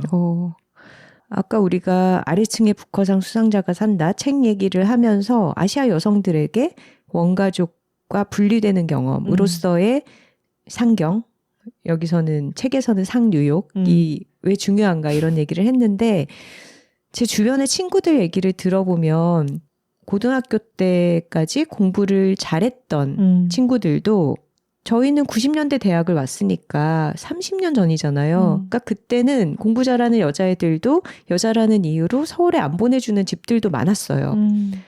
대표적으로 부산에서는 부산대 영어교육학과, 문과에서는 그리고 이과에서는 부산대 의대. 공부 잘하는 애들이 집을 떠나지 않고 부모의 슬하에서 여전히 대학을 진학해서 부산에서 살면서 시집가게끔 그런 계획을 갖고 있는 부모들이 많았고 잠시 톡토로 여러분들께 설명드리자면은 부산대는 부산에서 가장 명망 있는 대학교입니다. 그렇죠. 우리 임시완 배우가 부산대 공대를 나왔죠. 공부를 잘한 겁니다. 그렇죠. 그러니까 서울로 진학할 수 있는 성적이 되지만 부산에 머물러 있는 그런 여학생들이 많았던 거예요. 근데 그게 이제 많은 경우에는 부모의 기대를 충족시키기 위해서. 근데 그럼에도 불구하고 서울로 진학을 했던 제 친구들의 얘기를 들어보면 가족과의 관계가 막 지긋지긋하게 험악하지 않다고 해도 가족에서 떨어져 나와서 독립을 하겠다. 내 삶을 개척하겠다라는 욕구가 큰 경우들이 많았어요. 제 친구 하나는 K 장녀이고 굉장한 모범생이고 어떤 규칙 안에서 착실하게 평생 살아온 캐릭터인데 그때 서울로 대학을 가야겠다는 열망이 너무너무 강했다고 하더라고요. 근데 그 이유를 물어봤더니 자신이 살아왔던 지역사회 속에서 어머니 친구들, 어머니 교회 친구들이 자기가 누군지 다 알고 자기가 무슨 일을 했는지 성적이 어떻게 나왔는지 어떤 남학생이랑 뭐 썸을 타는지 이런 게 파다하게 알려지는 그 좁은 커뮤니티 속에서 어떻게든 빨리 벗어나고 싶었다라고 하더라고요. 이런 것들도 상경의 큰 동력이 되는 거죠. 저도 그런 게 있었어요. 저희 엄마 아빠가 아는 사람이 워낙 많기도 하고 그들의 자녀들이 또 여차여차 알게 되잖아요. 그러면 내가 어디 가서 무슨 짓을 했을 때 그게 나도 모르게 보고가 되는 그런 이상한 그 거미줄 속에 있는 것 같은 느낌 같은 게 있었는데 서울에 갔더니 여기는 누구도 나를 몰라. 익명성 네. 너무 중요합니다. 대도시가 주는 익명성의 자유. 친척들이 있긴 하지만 나는 완전히 이 도시의 뉴비고 나를 아는 사람은 없는 거야. 나는 여기서 마음대로 활개치고 사고를 치고 다녀도 그거는 별개의 일인 거야 라고 하는 게 너무너무 홀가분했어요. 굉장히 자유로움을 느꼈던 것 같습니다. 물론 경제적으로는 궁핍하고 또 살고 있는 곳도 너무 꾀죄죄하고 그랬지만 그 커다란 자유의 감각은 굉장히 짜릿한 것이었어요. 여두레드 사장단 중에 한 분도 경상도 지역 출신이세요. 근데 그분이랑 이제 이런저런 얘기를 나눠봤는데 경상도 중에서도 내륙 쪽이고 좀 더 보수적이고 완고한 그런 그렇죠. 지역 출신이죠. 근데 이분은 정말로 대학교 졸업하자마자부터 시집가라는 압박을 너무나 받아왔고 본인의 집안도 제사가 너무 중요한 그런 종가였고 서울에서 자리를 잡지 못한다는 것 자체가 부모님의 규율 속으로 돌아가야 한다는 그런 커다란 압박이었던 거예요. 그래서 이분의 사회생활 초년기에 제가 에디터 시절에 만나서 같이 일을 했었는데 정말 너무 열심히 일한다. 너무 자기 마음을 다해서 일하는구나. 이렇게 느꼈던 순간이 많이 있었는데 알고 보니까 진짜 내 서울에서 자리 잡을 기다. 내 다시는 안 돌아간다. 그런 마음이 있었더라고요. 절박함? 그리고 지금 너무나 성공해서 잘 살고 있죠. 그리고 서울은 대도시잖아요. 부산도 대도시기는 하지만 훨씬 크죠. 이렇게 아주 커다란 대도시의 경우에는 별별 사람들이 다 있기 때문에 작은 지방의 소도시나 그런 곳에서 다들 비슷비슷하게 사는 중에 어떤 다른 형태로 살게 되면은 받게 되는 눈총 같은 것에서 대도시는 훨씬 자유로운 것 같아요. 왜냐하면 별별 형태가 다 눈에 보이기 때문에. 근데 그렇게 큰 도시에 10대였잖아요, 저희가. 20살도 되기 전에 살러 왔기 때문에. 너는 나보다 더 어렸잖아. 선우 씨는 저보다 한 살이 어린데 학번은 같죠. 그렇죠. 제가 학교를 일찍 들어가가지고. 그러니까 지금 생각해보면 처음 대학교 합격해서 서울에 왔을 때가 막 18살 이랬던 아이고, 거예요. 눈 뜨고 코 베일까봐 걱정하면서 18살짜리가 왔구나. 그리고 약간 저 지금 농담으로 한 살 차인데 장난치는 건데.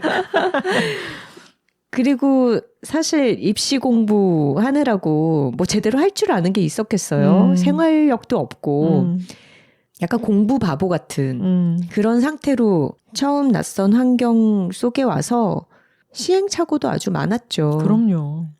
저는 아직도 생각나는 게 제가 대학 입학했을 당시에 저희 삼촌, 작은아버지가 그때 저보다 한 15살 정도 맞나? 이제 결혼을 안 했고 서울에서 취직해서 일을 하고 있었어요. 그래서 그때 이제 입학 전에 여러 가지 것들을 챙겨주고 도와주고 하면서 삼촌이 하라고 한 게 딱 하나 있었거든요. 야, 니 서울의 다리 이름이랑 길 이름, 배로 이름 이런 거 외워야 된다. 근데 생각해보면 삼촌은 그때 강남에서 이제 일을 하고 있었고 운전을 해서 여기저기 다녀야 되는 상황들이 많기 때문에 그런 주요 다리 이름과 길 이름을 알아두는 게 지금처럼 구글맵이나 카카오맵이 없을 때잖아요. 그러니까 그게 어떤 실용적으로 서울 생활에 빨리 적응할 수 있게 만들어주는 어떤 팁 같은 거였던 거죠.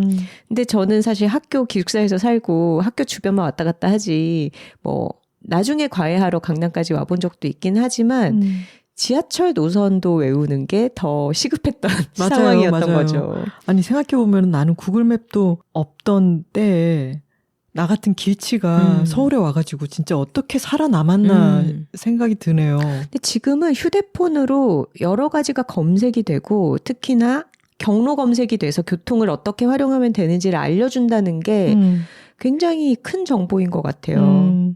그리고 지금 생각해보면 광화문부터 뭐 종로, 을지로, 청계천 근처 이런 데들은 사실 다 걸어가면 거기서 거기잖아요. 모든 비서울 출신들은 청계천, 종로, 을지로 이 관계를 깨닫는 순간 소스라치게 놀라게 됩니다. 그러니까 내가 을지로 3가에서 꼭 내려야 되는 줄 알았는데 종로 3가에서 내려서 조금 걸으면 되는 거였잖아.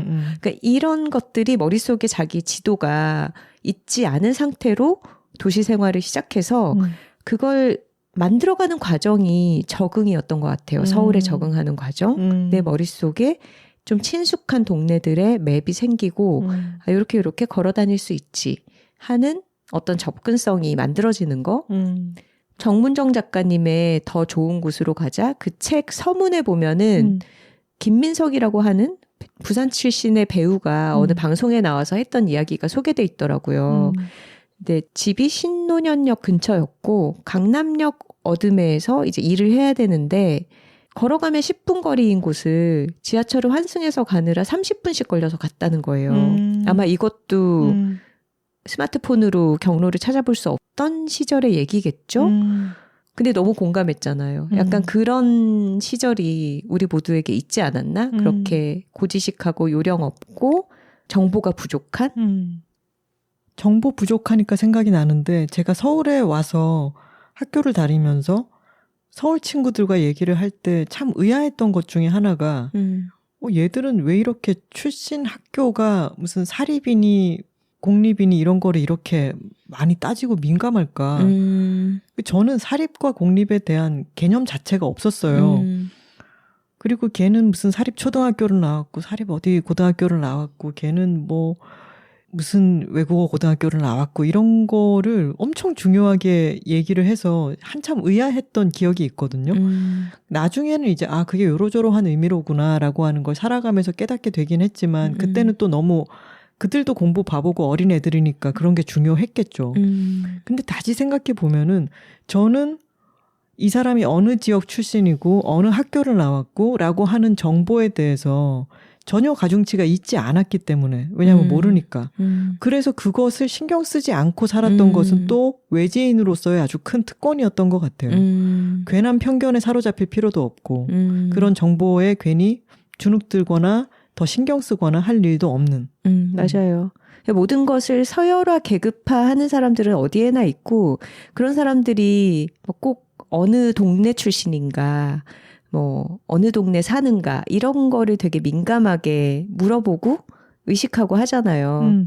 바꿔서 생각해 보면은 그들은 서울에서 나고 자란 사람들은 우리와 같은 행운을 누리기가 어려운 거예요. 행운이라고 생각해요. 서울에 온 게? 나는 완전 큰 행운이고 이제 나중에 서울에 대한 마음이 바뀐 것에 대한 이야기도 우리가 이어서 하겠지만 저는 부산에서 아주 가장 멀리 떨어지기도 한 거잖아요. 한국에서 440km 떨어진 곳으로 갈 수 있는 그리고 훨씬 더 큰 물이라고 불리는 곳으로 가면서 원가족에게서 분리될 수 있었던 것은 제 인생에 정말 커다란 행운이었어요.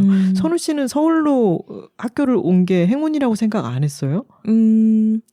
했죠. 나는 그래서 서울에 계속 살고 있고 서울 생활에 젖어 있는 아이들의 경우에는 멀리 떠나가는 게 오히려 쉽지 않잖아요. 비서울의 다른 지방에 있을 때는 서울로 가는 게 여러 명분도 있고 아주 수많은 경험을 하기 위해서 더 많은 일자리가 있으니까 간다라고 하는 게 있겠지만 서울에서 나고 자란 사람의 경우에는 걔네는 유학을 가나? 유학하지. 아니 근데 맞는 얘기인 게 요즘 우리 친구들의 이제 자녀 세대가 막 고등학생 이렇잖아요. 대학을 진학하고 이제 뭐 성인이 곧 되고 이런 때인데 그 친구들 얘기를 들어보면 사실 우리가 지역 출신인 것도 약간의 결핍일 수도 있잖아요. 왜냐하면 더 큰 곳을 향해서 가야겠다. 이런 동력이 되는.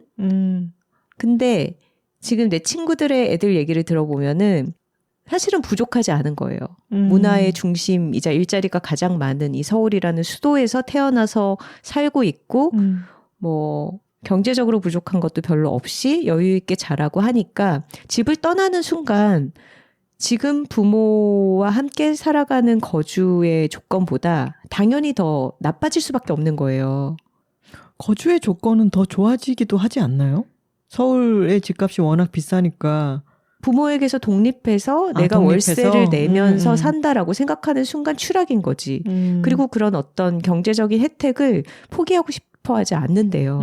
그래서 예를 들면 예전에는 캥거루족이 되는 거군요. 그치. 예전에는 이제 부모에게서 독립을 한다는 것을 위해서 어느 다른 지역에 대학을 가거나 뭐 집을 혼자서 자취를 시작하거나 뭐 이런 식의 에너지가 작동을 한다면 지금 이렇게 안락한 삶을 내가 뭐하러 포기하지? 라고 생각하는 청소년들 때문에 우리 친구들이 이제 고민하고 있더라고. 근데 그 경험은 강조를 하고 또 해도 부족할 것 같아요. 부모로부터 멀어져야 돼요. 특히나 우리나라처럼 좀 징글징글하게 가족관계가 얽혀있는 이런 문화권에서는 물리적으로 원가족으로부터 꽤 떨어진 곳으로 옆 도시로라도 떨어지는 경험이 저는 좀 필수적이지 않나? 가능하다면 내가 어디 진짜 회사 기숙사에서 묵고 허름한 자취방에서 시작하더라도 그런 경험이 너무 소중한 인생의 중요한 부분이지 않나라는 생각을 해요. 맞아요. 근데 삶의 질은 당연히 떨어지죠. 당연히 그렇죠. 부모님이 해주던 어떤 안락한 여러 가지 것들에 대해서 의식도 못하고 지내다가 하나부터 열까지 내가 다 해야 되는구나. 숨만 쉬어도 돈이 들어가는 거구나. 맞아. 이런 거를 이제 알면서 삶의 질이 떨어지지만 그렇기 때문에 그 삶의 질을 스스로 챙겨보는 그렇죠. 과정이 바로 독립이고 성인으로서 자리를 잡아가게 되는 거죠. 맞아요. 그리고 그게 거기서부터 기술을 쌓아나가는 거기 때문에 중요한 것이고 맞아요. 밥도 그 독립이, 해먹어보고 식재료도 샀다가 버렸다가 해보고 공과금도 챙겨보고 집에 뭐 고장나면 집주인이랑도 딜도 해보고 맞아. 그래서 무슨 일만 있으면 엄마 아빠가 와가지고 뭐 좀 봐주고 또 사람도 만나주고 이렇게 할 수 없는 그게 번거로운 곳까지 가야 돼요. 그렇게 나아가야 내가 어떻게든 해야지라는 생각을 하게 되고 내 한정된 예산 속에서 차곡차곡 내가 조금 더 쓸만한 뭔가를 사려면 뭘 희생해야 되는가 이것도 셈을 해볼 수 있어야 되고 내가 요 부족한 돈 안에서 필수적으로 들어가는 건 뭐고 그래도 내가 놓치고 싶지 않은 어떤 자기 개발에 들여야 할 예산은 얼마 정도까지 쓸 수 있고 그것을 계속 셈하는 버릇을 들여야 자기 삶을 구축할 수 있고요. 저는 그래서 서울에서 살아온 것의 큰 재미 중에 하나는 부모로부터 떠나서 내가 내 스스로 이 거대 도시 안에서의 작은 내 삶의 공간을 가꾸고 조금씩 넓혀가기도 하고 그 주변에 있는 친구들과 만나서 어떤 거미줄처럼 나의 어떤 교류를 쌓아나가기도 하는 내 삶을 만들어가는 어떤 건설적인 재미가 가장 컸다고 생각해요. 맞아요. 왜냐하면 부모와 어느 정도 가까이 있으면요. 기생적 관계가 될 수밖에 없어요. 기대게 된단 말이에요. 근데 그 기대는 게 아예 불가능한 환경? 그것 자체가 주는 나의 기술을 개발할 수 있는 기회 같은 것은 정말 값진 것이라고 생각합니다. 최근에 저희가 재미있게 봤던 한국 영화 2편이 공교롭게도 이 상경이라는 모티브와 관련이 있는 작품들이었습니다. 일단 빅토리. 그래, 내 서울 가서 성공할 기다 마 이거 아이가. 이혜리 배우가 맡았던 필선이라는 캐릭터가 거제에서 살면서 서울에 가서 댄서가 되겠다는 꿈을 갖고 있고 영화 속에서 실제로 서울에 와서 생활하는 부분이 들어가 있기도 하죠. 근데 또 재밌었던 것은 시대가 흐르면서 어떤 고향을 떠나온다, 부모와 단절해서 서울에 가서 내 살 길을 찾는다라는 것에서의 어떤 고향이 이 젊은 여성들을 지긋지긋하게 옥죄고 억압하는 곳으로만 그려지지 않는다는 게 저는 굉장히 2024년적이다라고 느꼈어요. 그러니까 이 고향은 나를 사랑하기 때문에 나를 굉장히 억누르는 곳이기도 하지만 동시에 또 내가 사랑하는 친구들이 있는 곳이고 내가 돌아가서 어깨를 펴고 당당하게 또 길을 펼치면서 살 수 있는 내 본고장, 내 필드이기도 한 거죠. 그러니까 그런 복합적인 의미를 다 담고 있어서 또 좋았습니다. 중요한 것은 모험 그 자체인 것 같습니다. 내가 어떤 꿈을 꾸고 그것을 실행에 옮겨 보았다라고 하는 그 경험적 가치. 내가 서울에서 꼭 자리를 잡거나 하지 않더라도 이 영화 속에서 이혜리 배우가 분한 필선이라고 하는 캐릭터도 거기서 아주 괜찮을 법한 기회가 다가오죠. 자세하게 얘기하지는 않겠지만 그런데 고향으로 돌아갔을 때는 내가 무엇을 시도해 보았다. 도전하고 부딪혀 보았다라고 하는 감각을 가진 채 돌아가는 거잖아요. 그것은 다르죠. 그리고 이 미나라고 하는 필선이의 절친, 가장 단짝 친구가 서울 가는 필선이를 고속버스 터미널에서 이제 배웅하면서 그런 얘기를 하잖아요. 가시나야니 서울 가가지고 거제 사투리 쓰고. 그래서 그 뒤에 보통 이제 어떤 클리셰처럼 따라붙는 게 사투리 쓰다가 촌년이라고 그렇게 따돌림 당하고 그러면 안 된다. 서울말 배워라. 막 이런 게 나올 것 같잖아요. 근데 미나의 대사가 니 서울 가가지고 거제 사투리 다 까먹으면 안 된다. 알았나. 그게 너무 또 좋더라고요. 지역 정체성에 대한 긍정, 자긍심. 그리고 이혜리 배우가 경상도 출신이 아니라면서요. 오, 그러니까. 사투리를 잘하지 배운 않아? 거라면서요. 근데 네. 그렇게까지 사투리를 잘할 수가 있나? 깜짝 놀랐네요. 네. 이 영화는 좀 자막이 있었으면 좋겠다 이런 생각이 들기도 했어요. 사투리를 저희는 사투리 쓰는 사람인데도 좀 와 그래 그 경상도 사람들은 그 소리를 질러서 안 넣어.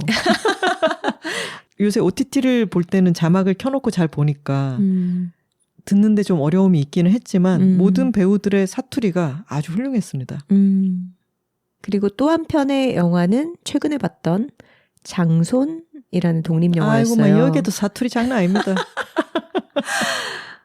빅토리의 배경은 거제였고 이제 조선소가 있는 바닷가 도시였고 장소는 스토리상의 배경은 대구입니다. 근데 대구 도심은 아니고 중심지에서는 약간 벗어나 있는 그런 곳으로 설정이 되어 있고 산이 근처에 있는 한옥이죠. 네, 가부장적인 질서가 아주 강한 그런 집안의 할아버지, 아버지에 이어서 3대 독자. 사실 딸들이 있지만 딸은 자식으로 앉혀주는 거죠. 이 3대 독자인 성진이라고 하는 젊은 주인공이 제사를 모시러 집에 갔다가 이제 가족들의 계속 어떤 사건들이 생겨서 할아버지 집에 몇 번씩 오가면서 생기는 이야기들을 다룹니다. 이 영화는 정말 징글징글한 가부장제를 보여주는데 영화는 징글징글하지 않습니다. 영화를 굉장히 잘 만들었어요. 네, 아주 재미있고 그리고 이 문제는 가부장제이고 여기에 나오는 가부장들, 뭐 독자들 이런 사람들도 다 거기서 상처를 입고 희생자가 되는 어떤 구조를 보여주는데 그걸 또 유쾌한 방식으로 또 아름다운 방식으로 보여줍니다. 이 영화의 감독이 대구 경북 지역의 장손 당사자시라고 하더라고요. 근데 어찌 보면 이 혜택을 몰빵 받으면서 자라는 존재들이잖아요. 집안의 장손이라고 하면. 근데 그런 자기의 안락한 위치에서 눈치 없게 자라기 굉장히 쉬운 환경이었을 텐데도 이 구조 속에서 힘의 역학이 어떻게 작용을 하는지 그리고 누가 어떤 불이익을 받고 어떻게 감정적으로 희생되고 있는지 이런 것들을 되게 캐치를 잘하고 그걸 잘 풀어내고 있어요. 그래서 누구 한 명을 가족 구성원 중에 누가 나쁘다 이런 식으로 악인으로 몰아가는 서사가 아니라 이 사람은 이 사람의 위치에서 이렇게 하느라 힘들고 이 사람은 자기 역할 속에 매몰돼서 이런 점을 놓치고 살고 있고 이런 것들을 다 한 명 한 명 어느 정도는 연민의 시선이 가게끔 잘 그리고 있더라고요. 이 영화 보면서 약간 예측했던 장면이 있었는데 제사 준비하는데 너무 더운 여름이잖아요. 막 실내 온도가 32도를 찍었어. 손녀가 할머니한테 에어컨 좀 켜자고 사정을 해요. 네, 옛날 분이라 굉장히 검소하시잖아요. 에어컨 안 틀어주거든요. 선풍기를 가져다 틀어주시죠. 근데 이제 서울에서 손주가 온 거야. 손주가 등장하는 순간 저는 예감했죠. 쟤 왔다고 혹시 에어컨 트나? 근데 정말이더라고요. 근데 저희 집도 정말 지긋지긋한 장남 집안이고 저희 아빠가 8남매 중에 큰아들 이어서 제사가 너무 평생 중요했던 사람이거든요. 그래서 저희 집에 에어컨을 처음 샀던 이유가 할아버지 할머니 제사가 8월에 삼복 더위 때인데 동생들이 우리 집에 와서 제사 모셔야 되는데 더우면 안 된다. 그거였어요. 같이 사는 가족이 더울까봐가 아니라 제사 지낼 때 더울까봐. 이 K 장남들의 이 논리 너무 얄밉지 않습니까? 똑같은 어떤 결정이라도 아유 우리 식구들 더우면 안 되니까 에어컨 사고 제사 지낼 때는 좀 더 틀자가 아닌 거지. 생각이 나더라고요. 이 집안이 하고 있는 가업인 두부 공장을 둘러싸고 사투리가 계속 난무하는 가운데 이 집에 오랜만에 온 3대 독자 성진이는 아니야. 승진아. 승진이. 필선이도 필서이. 이 승진이 캐스팅을 잘했습니다. 조금 유약한 듯도 보이고 또 여러 여성 친척들, 여성 가족들에게 다감하기도 해. 이입하고 그들의 감정선을 읽을 수 있는 그런 세심함도 느껴지고 또 서울 물을 먹은 사람의 느낌도 있고 그리고 전혀 마초적이지 않은 느낌을 가진 승진이가 서울에서 뭐 하고 있습니까? 배우. 참 문제죠. 아니야, 근데 배우하는 걸 딱히 반대하진 않아. 집안 어른들이 오히려 텔레비전 나왔던 거 좋아하고 굉장히 조연이지만 엄청 칭찬해주고 KBS 드라마 같은 건 안 찍냐 막 이렇게 얘기를 하죠. 근데 중요한 거는 자기 분야에서 막 뚜렷하게 성공을 하지 못했고 배우로서 잘 나가지 못하기 때문에 일을 꾸준하게 하기보다는 자기 스스로 영화 같은 걸 기획해서 찍어보고 그런 식의 시도들을 하고 있는 형편인 거죠. 근데 이 고향에 있는 어른들은 얘가 이제 뭐 보증금도 까먹고 뭘 하고 있는 게 좀 불안하기도 하고 그러니까 와서 두부공장 해라. 이어받아라. 이런 얘기들을 하죠. 그리고 사실은 이 두부공장의 실무를 하고 있는 거는 누나와 매형인데 딸에게는 이 사업을 물려줄 수 있다라는 생각을 전혀 하지 않죠. 그러니까. 아버지와 할아버지가. 그것 또한 굉장히 화나는 포인트죠. 근데 영화를 다 보고 나면 그런 생각이 듭니다. 성진이는 서울 가서 성공하지 못했어요. 지금도 자기 길을 찾아가는 중이고 과정 속에 있습니다. 그리고 집안 어른들을 무척 걱정을 시키고 있어요. 하지만 성진이에게는 서울에서 배우로 잘 되는 게 성공이라기보다는 이 지난한 끈적끈적한 핏줄의 가족들을 떠나서 서울에 갔다. 이 자체가 성공인 거예요. 맞아요.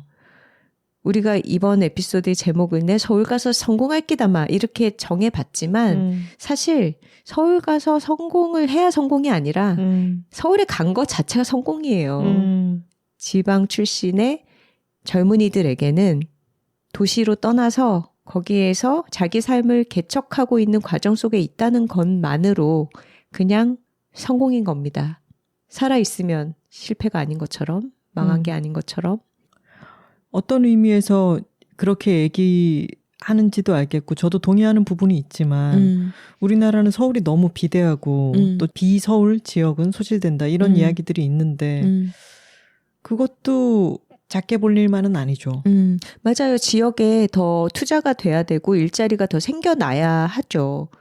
근데 그것과 별개로 특히 젊은 여성들의 경우에는 우리가 아까 대도시가 주는 익명성의 자유에 대해서 얘기를 했잖아요.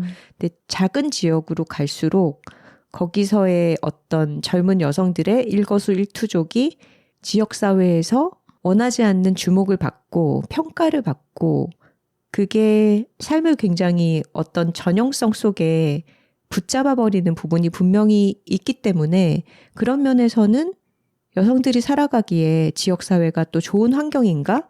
이런 거는 생각해 볼 필요가 있겠죠. 말하자면 장손의 승진이는 아래층의 북커상 수상자가 산다의 새 여성처럼 자신의 배경과는 떨어진 곳에서 혼자 자신의 삶을 구축해 가고 있는 것이죠. 그것 자체가 성공이다라는 이야기였고 또 이 아래층의 북커상 수상자가 산다의 그 북커상 수상자인 베로니카 보의 경우에는 아주 수십 년 전에 영광된 상을 받기는 했지만 이후로는 조용히 살고 있단 말이죠. 하지만 뉴욕에 대해서 이렇게 얘기하는 부분이 있어요. 뉴욕은 내 집 같으니까요. 여기에서는 살아있다는 것이 자연스럽게 가끔은 즐겁게 느껴지거든요. 외출도 안 하는 노인네가 그런 말을 하는 게 우스울지 몰라도 진짜예요. 대단할 건 없지만 나 혼자서 꾸민 집이 있기도 하고 그게 나한테는 의미 있는 일이거든요. 실제로 이 사람은 대단한 성공을 했던 사람이기도 하지만 92세 이 지금 조용한 삶이 이 사람의 성공 자체라고 생각해요. 꼭 뉴욕이나 꼭 서울이 아니라 하더라도 내가 내 삶을 자유로움 속에서 구축해본 경험이 있다는 것, 그거 자체가 성공입니다. 맞아요. 원가족이 서울에서 살고 있는 경우에는 또 역으로 다른 지역에 가서 혼자 살아보는 삶이 그런 개척일 수도 있겠죠. 해외가 아니더라도. 덧붙이자면 장소는 저희가 영화 끝나고 크레딧이 올라갈 때 이 로케이션이 너무 훌륭해가지고 막 살펴봤잖아요. 이거 어디서 찍은 거야? 엔딩 씬이 그리고 너무 아름답습니다. 너무 아름답습니다. 엔딩 씬은 그 타이밍이 눈이 이제 내리기 시작하고 그 내리는 정도 같은 것도 너무 아름답고 놀라워서 그 장면은 두고두고 잊히지 않을 그런 엔딩인데 너무 놀랍게도 이 영화에 어느 톡토로님이 참여를 하신 것입니다. 특히나 그 로케이션 관련해서요.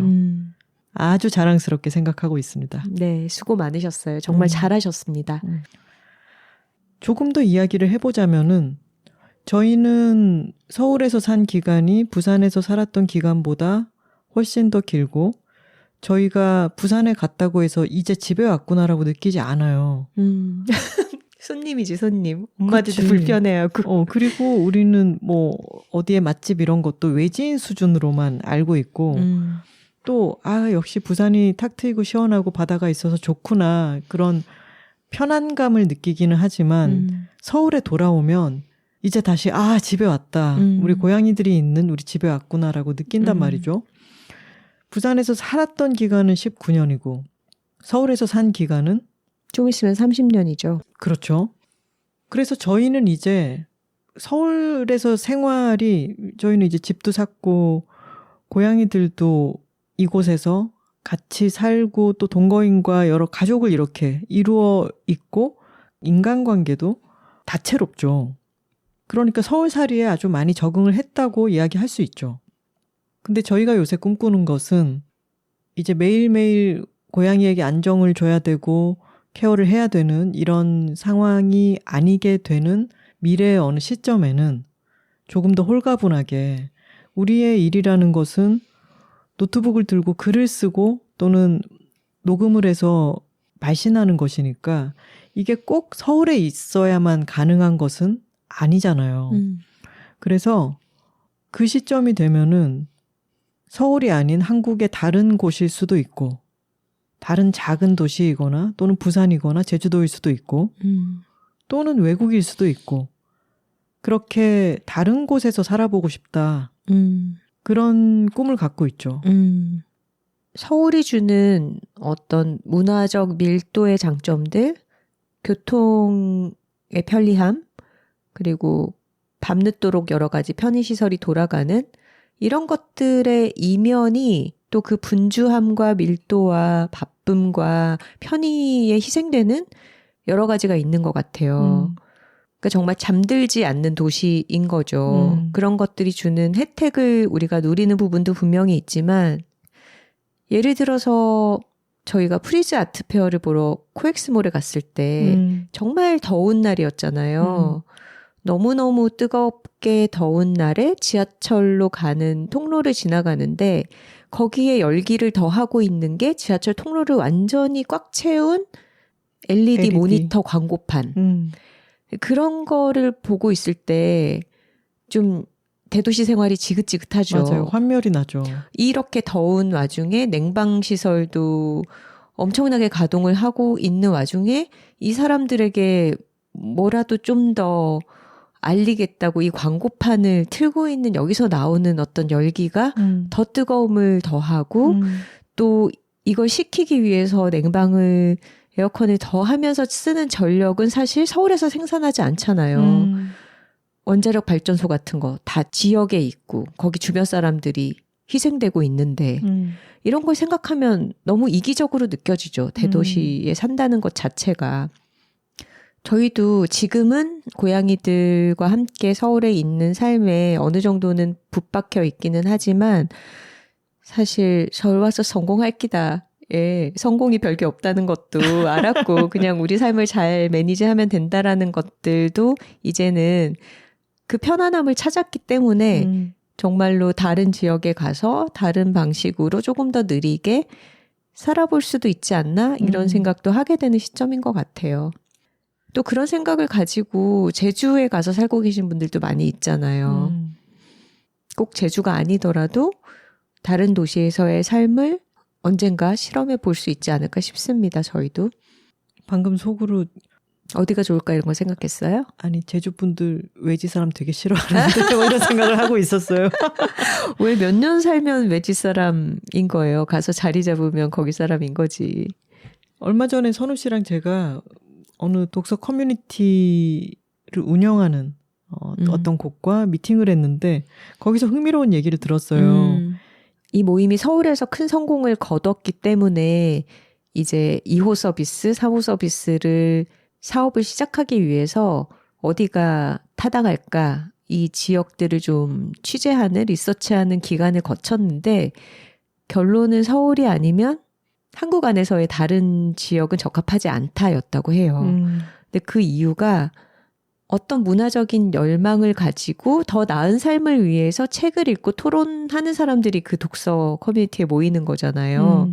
근데 그런 열망을 가진 사람들은 지역에서 어느 정도는 서울로 떠나와 있고 거기에 남아있는 사람들에게는 사실 삶의 질이 훨씬 높은 거죠. 뭐 부모와 함께 살아가든 아니면 자기가 거기서 직장을 가지고 가족을 이뤘거나 훨씬 더 윤택한 삶을 살고 있기 때문에 그리고 편안하고 아등바등 더 뭔가 상승 욕구라든가 문화적인 욕구 이런 걸 강렬하게 느끼지 않기 때문에 그 수요가 낮다는 거죠. 그 얘기가 너무 재밌잖아요. 그렇죠. 서울에서는 같은 값이라도 집값이 너무 비싸고 여러 물가도 높기 때문에 생활이 훨씬 더 윤택하지 않죠. 그런데 그 안에서 그걸 또 쪼개가지고 문화적인 어떤 거를 막 해보려는 갈고 하는 거예요. 그러니까 여유가 있어서 문화적인 것을 추구하는 게 아니라 문화적인 갈급함을 또 더 크게 느끼게 만드는 환경이 대도시이기도 한 것 같아요. 그러니까 새롭고 신기한 일들이 계속해서 벌어지는 것이기도 할 테고 그리고 저희가 오늘 이야기한 것이 서울이 아닌 지역에서 윤택하고 평화로운 꼭 윤택하지 않더라도 평화로운 삶을 조용하고 우아하게 자기 삶을 만들어가는 것도 당연히 아름다운 일이죠. 그리고 저는 마음 한편으로 그런 삶을 늘 또 꿈꾸고 있기도 해요. 근데 대도시의 삶이라고 하는 것은 우리가 여기로 떠나왔기 때문에만 겪을 수 있는 모험을 제공하는 것 같아요. 그리고 그 모험의 주체가 나이고 아주 짧고 집약적인 건설의 경험을 해볼 수 있다는 것. 다양한 시도를 해보고 다양한 반응 속에 나를 두어볼 수 있다는 것. 그것 자체가 일종의 말하자면 서울 가서 성공한 그런 것이고 저희가 서울에서의 삶이 더 나은 것이라거나 비서울 지역에서의 삶을 답답하고 지루한 것으로만 본다거나 하는 것은 전혀 아니라는 점을 말씀드리고 싶습니다. 톡토로들의 각자의 상경 스토리도 궁금하네요. 저희가 부산에서 서울로 와서 어른이 된 케이스였기 때문에 오늘은 저희의 상경 스토리 위주로 말씀을 드렸는데 톡토로들에게도 다양한 이야기가 있을 것 같아요. 다른 지역에서 서울로 와서 살아본 케이스도 있을 것이고 해외로 나가본 케이스도 있을 것이고 혹은 뭐 다른 지역 간의 이동이 될 수도 있고 그렇게 삶의 터전을 옮기면서 자립해본 독립적으로 주체적으로 삶을 바꿔본 경험이 있으신 분들은 또 사연 보내주셔도 좋겠습니다. 네.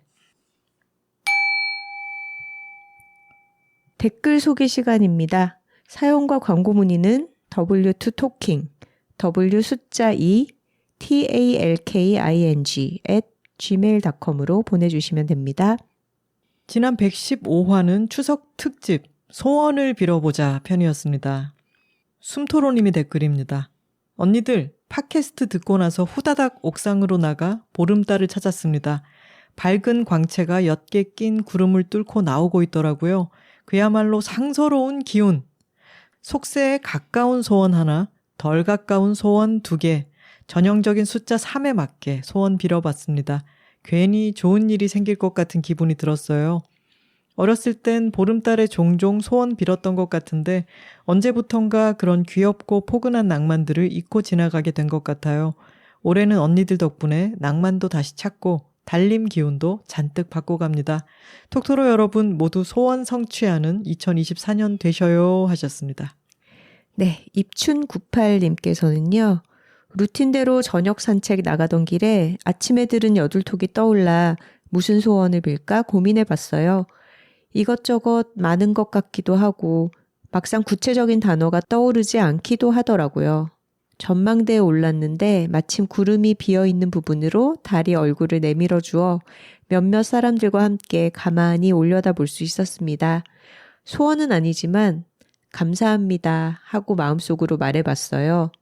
달을 볼 수 있는 것도 올 한 해를 이만큼 살아온 것도 낮에 먹은 따뜻한 식사도 모두 감사하다고요. 달을 볼 때마다 새삼 감사한 것들을 떠올려 보는 것도 달의 상서로움을 잘 활용할 수 있는 방법이 아닐까 싶습니다. 화요일이면 여둘톡 올라오는 날이지 하고 머릿속에 신나는 느낌표를 띄워주셔서 감사합니다. 톡토로님들 이만큼 살아내느라 수고하셨어요. 모두 각자의 자리에서 이야기와 유대를 나누어 주셔서 감사합니다 하셨네요. 댓글 보내주셔서 감사합니다. 이렇게 달을 보면서 감사합니다라고 이야기를 해본다는 것도 참 좋지 않나요? 그러니까요. 그리고 하늘 많이 보면 저는 그것만큼 좋은 것도 없는 것 같아요. 요즘은 구름 보는 게 저의 낙이고 하늘을 많이 보다 보면은 보름달이라는 게 더 큰 이벤트로 느껴지고 보름달을 볼 때마다 감사합니다 한번 해보시는 것도 참 삶을 풍요롭게 하는 일이죠. 맞아요. 달을 본다는 것 자체가 위를 올려다보면서 자세를 좀 바로 하게 되잖아요. 땅바닥만 보면서 고개 푹 숙이고 걸으면 뭔가 잘 안 풀릴 것 같지 않습니까? 자세를 한번 바로 한다는 의미에서도 하늘 보고 구름 보고 달 보는 거는 아주 좋은 습관인 것 같습니다. 도림천 와이가리님께서 Y를 영어로 Y 쓰셨는데 외가리인 거죠. 그렇죠. 저의 소원은 얼마 전부터 자본주의의 폐지, 생활동반자법 및 차별금지법 입법, 기후위기의 종식인데요. 이 도림천 와이가리님의 소원에는 한자어가 참 많이 들어갑니다. 폐지, 종식, 입법. 하나 작가님처럼 어떤 긴급한 상황에서도 소원을 읊을 수 있도록 연습해야겠어요. 크크크. 어제는 가족들과 여기저기 돌아다니느라 보름달에 소원을 못 빌었는데 대충 비스무리한 녀석에게라도 빌어보겠습니다. 작가님들도 톡토로님들도 남은 연휴 즐겁고 충만하게 보내세요 하셨어요. 저희도 그 연휴 기간 동안 일이 많기는 했지만 불효자 모임도 또 했습니다. 그래서 자주 만나는 친구들이긴 하지만 추석 때 만나니까 왠지 더 정겹게 느껴지기도 했고 또 조금 늦도록 있으면서 평소의 이야기보다는 좀 더 깊은 이야기를 할 수 있어서 의미 깊은 불효자 모임이었습니다. 풍뎅톡토로님의 댓글입니다. 하나 작가님께서 비는 소원을 말씀하실 때 놀랍고 반가웠어요. 저와 제가 사랑하는 존재들이 제가 몇 년간 생일 촛불에 보름달에 한결같이 빌곤 하는 소원도 딱 그렇게 시작하거든요. 사랑하는 사람들이었다가 동물 친구들과 깊은 유대를 가지게 되면서 사랑하는 존재들로 바뀐 것도 같고요. 저와 제 사랑하는 존재들, 저를 사랑해주는 존재들이 몸도 마음도 건강하게 해주세요 하고 소원을 빌어주셨습니다. 그리고 많은 톡토로님들이 댓글을 제가 읽어보니까 제가 곧고 꼿꼿하다 할 때 느낌으로 디귿 받침으로 곧고 단단하게라고 이야기했다고 들으신 것 같은데 비읍 받침이죠. 네.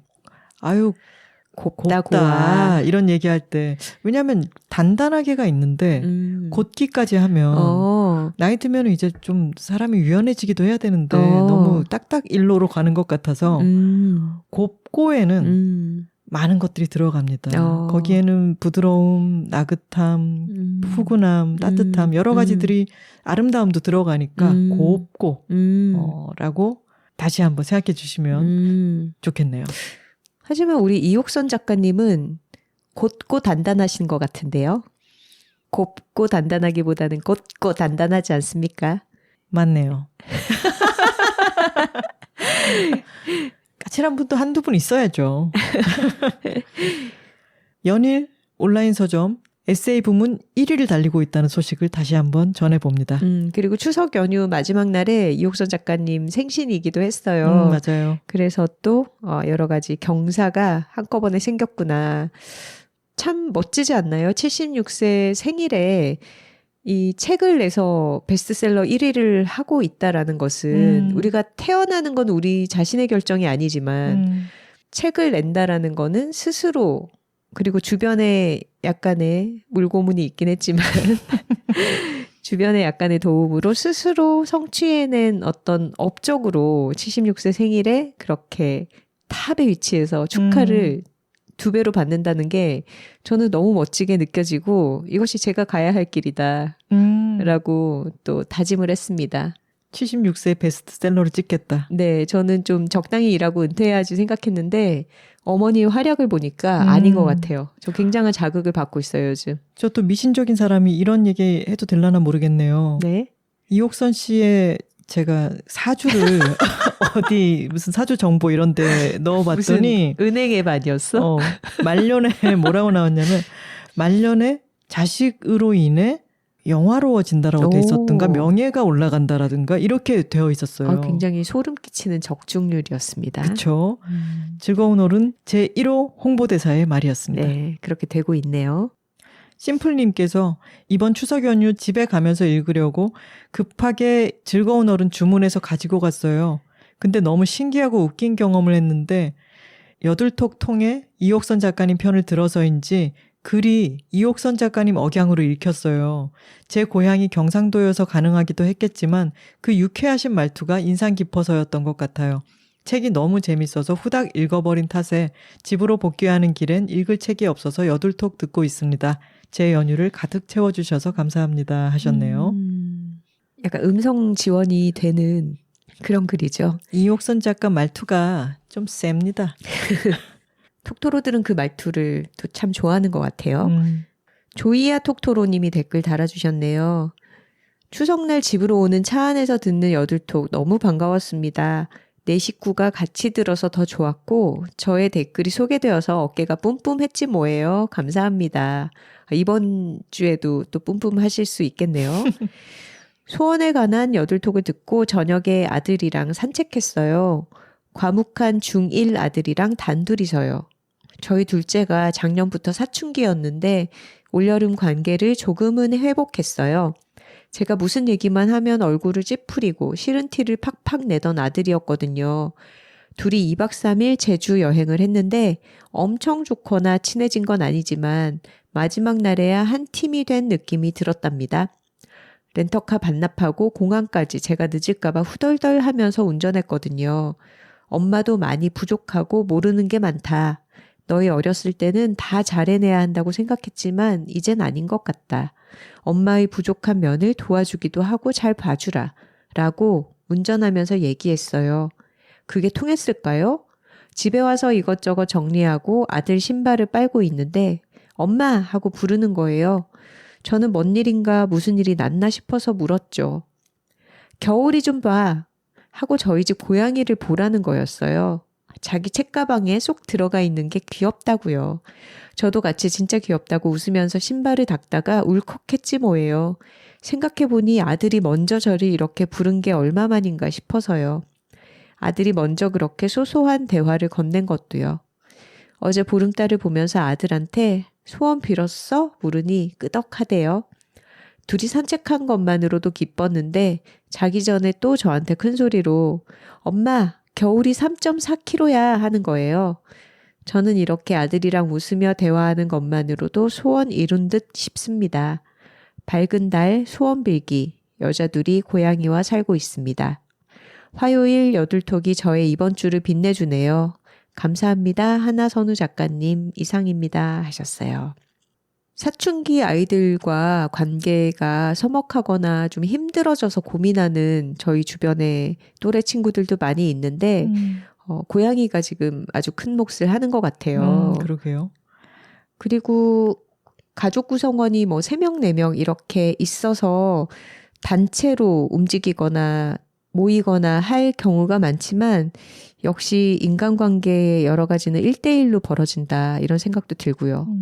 둘만이 뭔가 산책하는 시간, 대화하는 시간, 여행 특히나 이렇게 하는 게 아들에게도 굉장히 좋은 경험이었을 것 같습니다. 그리고 가족들이 내 식구가 다 같이 여둘톡을 차에서 들었다 이런 말씀으로 시작을 해주셨는데 가족들이 같이 여둘톡을 들을 때 화제가 많이 생겨서 좋다는 피드백을 저희가 많이 받아요. 제가 어제 심채경 박사님 북토크를 갔을 때 저에게 사인을 부탁하신 분들 중에 어느 남자분이 계셨어요. 근데 저한테 성함을 쓰고 제 사인을 하는 그 중간에 이렇게 한마디만 써주시면 안 되겠습니까? Please fasten your seatbelts. 오, 저희가 소개했던 기장 톡토론이 비행기 기장 톡토론님이셨던 거예요. 조승리 작가님께 작가로서 안마사로서 행복하시라 이렇게 기원해 주시면서 나중에 스페인에 조심히 다녀오시라고 항공기에서 우리가 듣게 되는 기장님의 멘트를 써주셨죠. 부부가 같이 오셨는데 여들톡을 들으면서 같이 이야기를 나누기도 하고 또 도서관에서 있는 이런 북토크에 같이 오신 모습도 저는 너무 좋아 보이더라고요. 또 모녀간에 같이 여들톡 톡권해서 듣는다 이런 분들도 많이 계신데 뭐 저희를 소재로 해서 얘기 나누시는 것도 좋고요. 그리고 저희가 매주 대화하면서 여러 가지 화제, 질문들이 발생하잖아요. 그걸 서로에게 물어보셔서 각자의 생각을 대화를 나누시는 것도 좋지 않을까? 이렇게 여들톡 활용법을 제안을 드려봅니다. 우리가 같은 책을 읽고 얘기 나누는 것도 참 좋지만 그러기에는 시간이 좀 많이 걸리잖아요. 근데 여들톡은 매주 업데이트가 되고 각자 들을 수가 있으니까 가족끼리 서로에 대해서 알아가는 어떤 소재로서 활용하시면 어떨까 싶네요. 가족뿐만이 아니더라도 더 풍성하게 이야기를 나누고 싶은 사람이 있다면 톡권을 해보십시오. 손녀토로님께서 안녕하세요 작가님들. 저는 평소 소원 비는 행위에 큰 의미를 두지 않았습니다. 그런데 이번 에피소드를 들으며 하나 작가님의 소원에 무척이나 공감이 갔습니다. 나와 내 사랑하는 존재들이 곧고라고 써주셨는데 곱고 단단하게 나이 들기를. 그래, 여들톡을 듣고 전파하고 싶은 이유 중 하나였는데 소원으로 빌어보자 하며 이제 저도 달인까지는 아니더라도 종교적인 자리나 행성들에게 소원을 빌 준비를 갖췄습니다. 말에는 힘이 있듯이 제 소원도 이뤄지는 날이 오기를 바랍니다. 다음 보름달과 별똥별 떨어지기만을 기다리며. 그리고 소원의 달인님께 궁금한 것이 있습니다. 어렸을 때 항상 생일날 비는 소원은 말하면 안 이뤄진다는 속설을 들었는데 달인님은 어떻게 생각하시나요? 저는 이런 얘기 처음 들어보는데.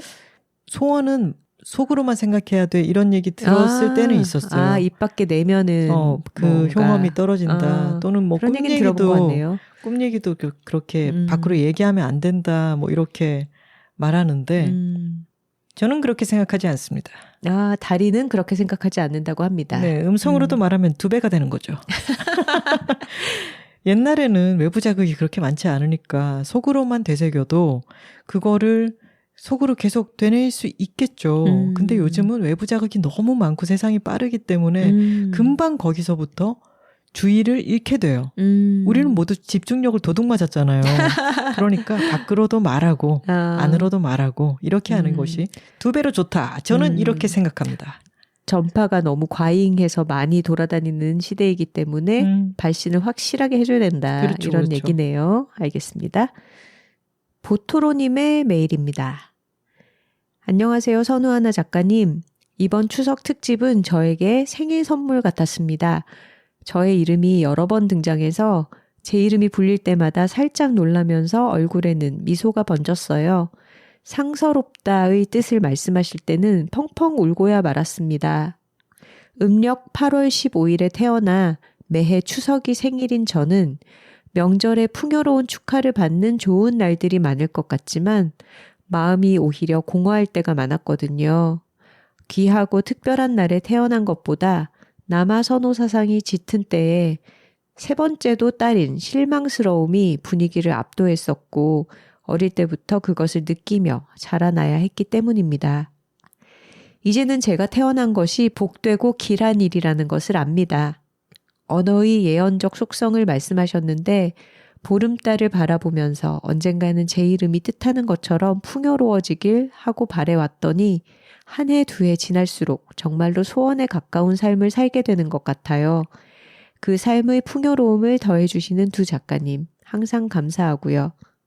올해 추석에는 상서롭다는 단어를 생일 선물로 주신 것처럼 간직하겠습니다. 추신.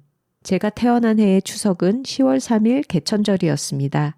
그래서 저의 음력 생일은 추석, 양력 생일은 개천절이지요. 허허허. 더블 공휴일이라는 복을 가지고 태어났으니 살아가면서도 복을 마구마구 만들어야겠습니다. 하셨네요. 보토로님의 성함이 보름님이더라고요. 근데 정말 이름 너무 예쁘지 않나요? 보름? 그러게요. 상서로운 날 태어나신 보름님. 이름을 더 좋아하시게 된 것 같아서 기쁩니다. 안녕하세요. 200화 시간을 달려서 도착한 하토로입니다. 라고 메일 보내주셨습니다. 최근 하나 작가님 신작을 정말 읽고 싶었는데 어떻게 읽을 수 있을까 고민하고 있었습니다. 제가 고민한 이유는 저는 정신건강 문제로 긴 글을 읽는 것이 힘들기 때문입니다. 보통 내용이 들어오지 않아 같은 문장을 여러 번 읽어야 합니다. 그러다 이북은 책을 들을 수 있다는 것을 알게 되었습니다. TTS 기능을 말씀하시는 거겠죠? 그렇죠. 자동 음성으로 재생이 되죠. 이런 기능이 있다는 건 막연하게 알고 있었지만 제게 유용한 것일 거라고는 생각을 못했습니다. 그리고 이 방법으로 금빛 종소리를 하루 만에 완독했습니다. 우와. 그 후 책에서 소개해 주신 고전 책들도 들어보려고 이북을 구매했습니다. 저는 독서를 하고 싶어 하는데 보통은 실패하기 때문에 항상 글이 많은 책 앞에선 패배감과 좌절을 느꼈습니다. 저와 같이 정신건강, 신체적 이유 및 다른 이유로 글을 읽기 힘든 상황의 톡토로 분들에게 공유하고자 메일을 드립니다. 물론 이미 알고 잘 이용하고 계신 톡토로 분들도 많으실 거라고 생각합니다. 혹여나 작은 글씨를 읽기 힘드시거나 글이 머리에 잘 들어오지 않는 분들 등등 독서가 어렵다고 느낀 분들이 시도해보면 좋은 방법일 것 같습니다. 이상입니다. 하셨어요. 하토로님은 저희를 최근에 아셨지만 저는 트위터에서 그림체를 보고 마음에 들어서 예전부터 팔로우를 하고 있었습니다. 아주 반가웠습니다. 메일 보내주셔서. 네, 반갑습니다. 근데 이렇게 TTS를 이용하시는 분들이 아주 한 번 이제 이용하는 게 익숙하지 않아서 그렇지. 저도 한 번도 안 해봤거든요. 아, 정말요? 저는 되게 좋아해요. TTS로 한번 듣기 시작하면은 너무 편리하다고 많이 맞아요. 들으시더라고요. 그러니까 종이책으로 읽는 것을 선호하기는 하지만 전자책을 읽을 경우에는 화면을 이렇게 멍하게 보고 있으면 오히려 집중력이 떨어지고 TTS로 음성으로 들으면 뭐 다른 일을 하면서 듣더라도 더 귀를 기울이게 되더라고요. 그리고 그 음성 재생이 어색하다는 분들도 있으시던데 저는 익숙해지면 아무렇지 않았어요. 물론 이미 알고 잘 이용하고 계신 뭐 이런 식으로 되는데 선우 씨는 이상하게 AI나 이런 TTS 성대모사를 잘하는 것 같아.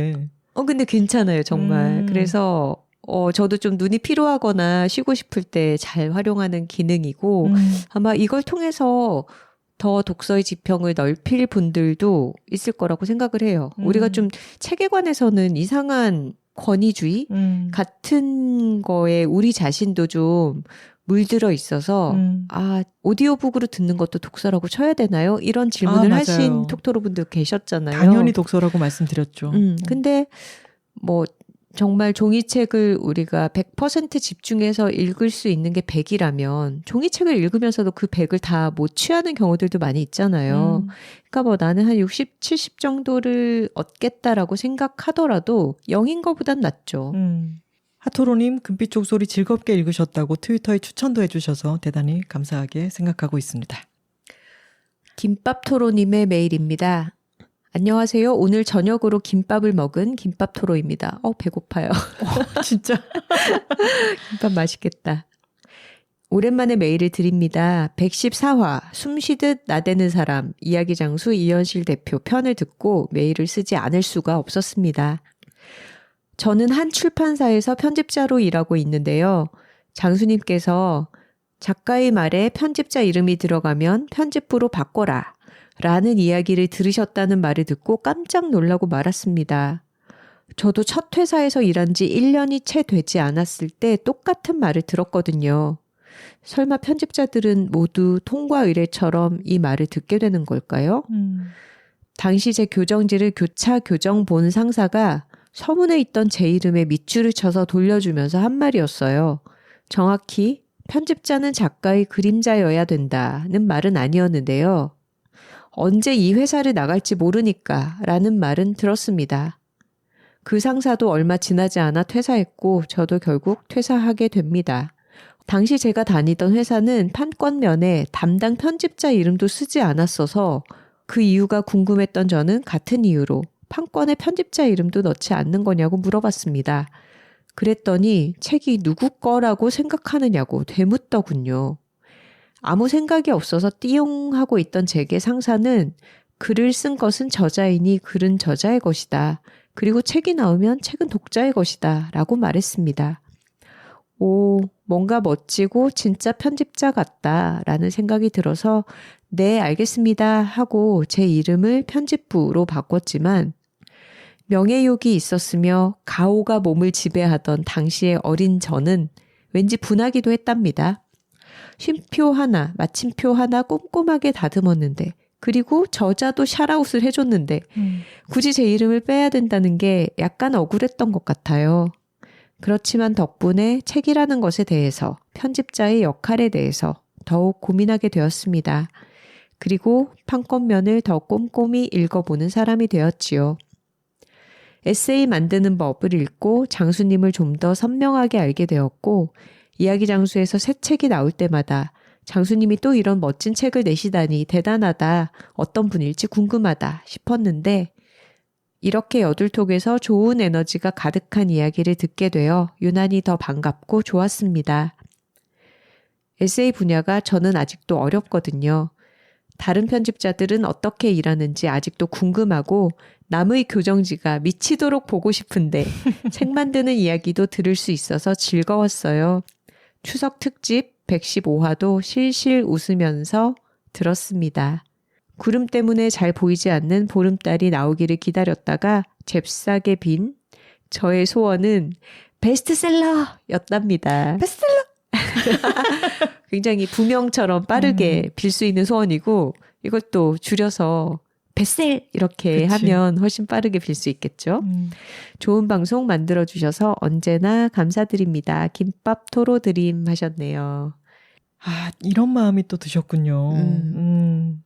근데 이게 업계 관행이라고 볼 수 있는데 요즘 시대의 흐름은 이렇지가 않은 것 같아요. 그러니까 예전에는 어떤 결과물 자체를 위해서 참여한 사람들이 가려지고 어떤 단일한 편집부라는 존재로 퉁쳐지는 게 더 프로페셔널하게 비춰졌다면 요즘은 아주 다양한 창작의 분야에서 그것에 참여한 한 사람 한 사람이 조명이 되고 또 그 사람들이 참여했던 과정 또한 그 결과물 못지않게 어떤 컨텐츠로서 가치를 가지는 이게 좀 거스를 수 없는 시대의 흐름 아닌가라고 저는 생각을 하고 있어요.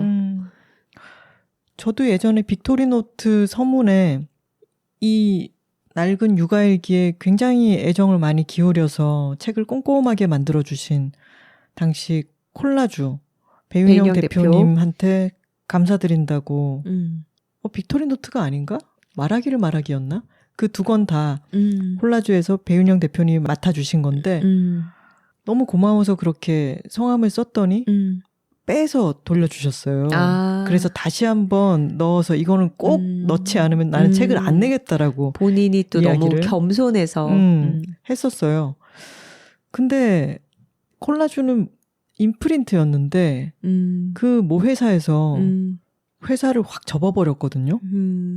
그래서 모 회사로 흡수가 된 거죠, 이 책이. 그래서 책을 아주 성심을 다해서 만들어주신 분은 계시지만 지금 이 책을 담당하고 계신 분은 다른 분인 거예요. 말하기를 말하기도 그렇고 빅토리노트도 그렇고 이럴 때 작가는 작가가 그 책을 썼다는 사실은 변하지가 않지만 책을 성심을 기울여서 만든 사람들의 경우에는 그것에 대한 크레딧이 좀 맥락이 자꾸 달라지는 것 같아요. 그래서 저는 그 고마움을 딱 명기를 해서 표시해 두길 잘했다 싶기도 하고 또 한편으로는 그렇게 표시까지 해놨는데 자의와 상관없이 그 책에 대한 어떤 주도권 같은 것이 순식간에 사라지기도 하는구나 싶어서 씁쓸하기도 하고 그렇습니다. 그러네요.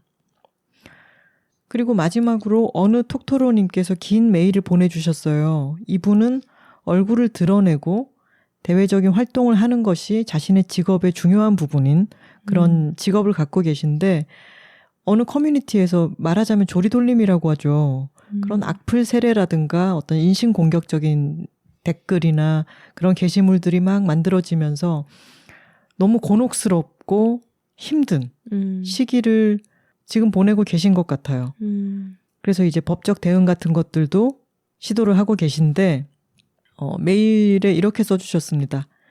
이쯤에서 궁금한 것이 생기더라고요. 제 SNS는 저의 활동에 대한 대외적 홍보 수단이기도 한데 현재는 무서워서 비공개 계정으로 전환시켜 두었습니다만 이 직업을 가진 사람으로서 저를 홍보하는 하나의 루트인 SNS 활동을 이런 부작용 방지 차원에서라도 중단하는 것이 맞는 것인가? 대중에게 노출되는 직업을 선택한 이상 이런 부분은 응당 짊어지고 가야 하는 부분인 것인가? 앞으로 이런 일들이 반복되어도 그냥 무시하고 넘겨야 하는 것인가? 대체 인지도 있는 연예인, 아이돌 분들은 어떤 멘탈로 살아가고 있는 것인가?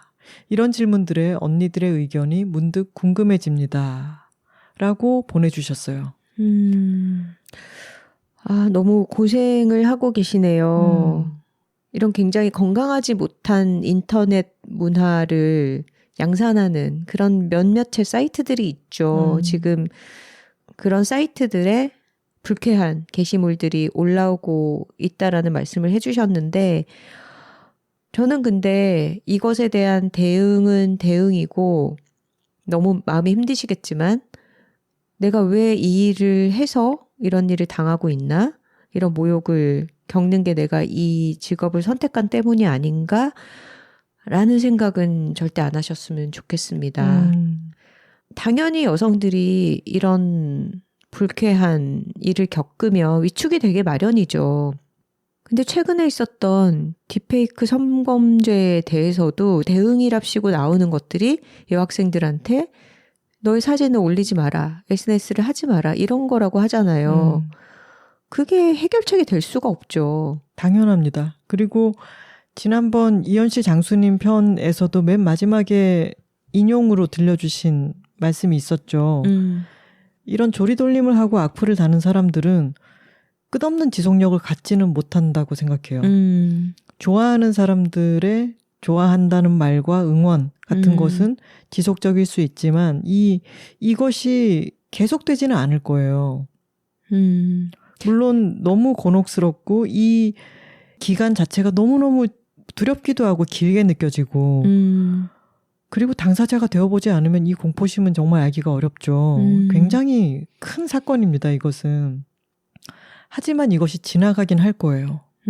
그게 또 이런 사이트들의 끔찍한 점이기도 한 것 같아요. 끊임없이 희롱할 대상을 옮겨다니면서 찾아다닌다는 거. 근데 또 위로를 드리자면 그런 속성 때문에 지속이 오래되지는 않을 거라는 말씀은 드릴 수 있을 것 같고 그리고 이 톡토로님께서는 법적인 대응을 위해서 자료를 찾고 캡처를 하고 준비를 하고 계시다고 했는데 이게 또 이 과정에서 스스로를 굉장히 피로하게 만들기도 할 거예요.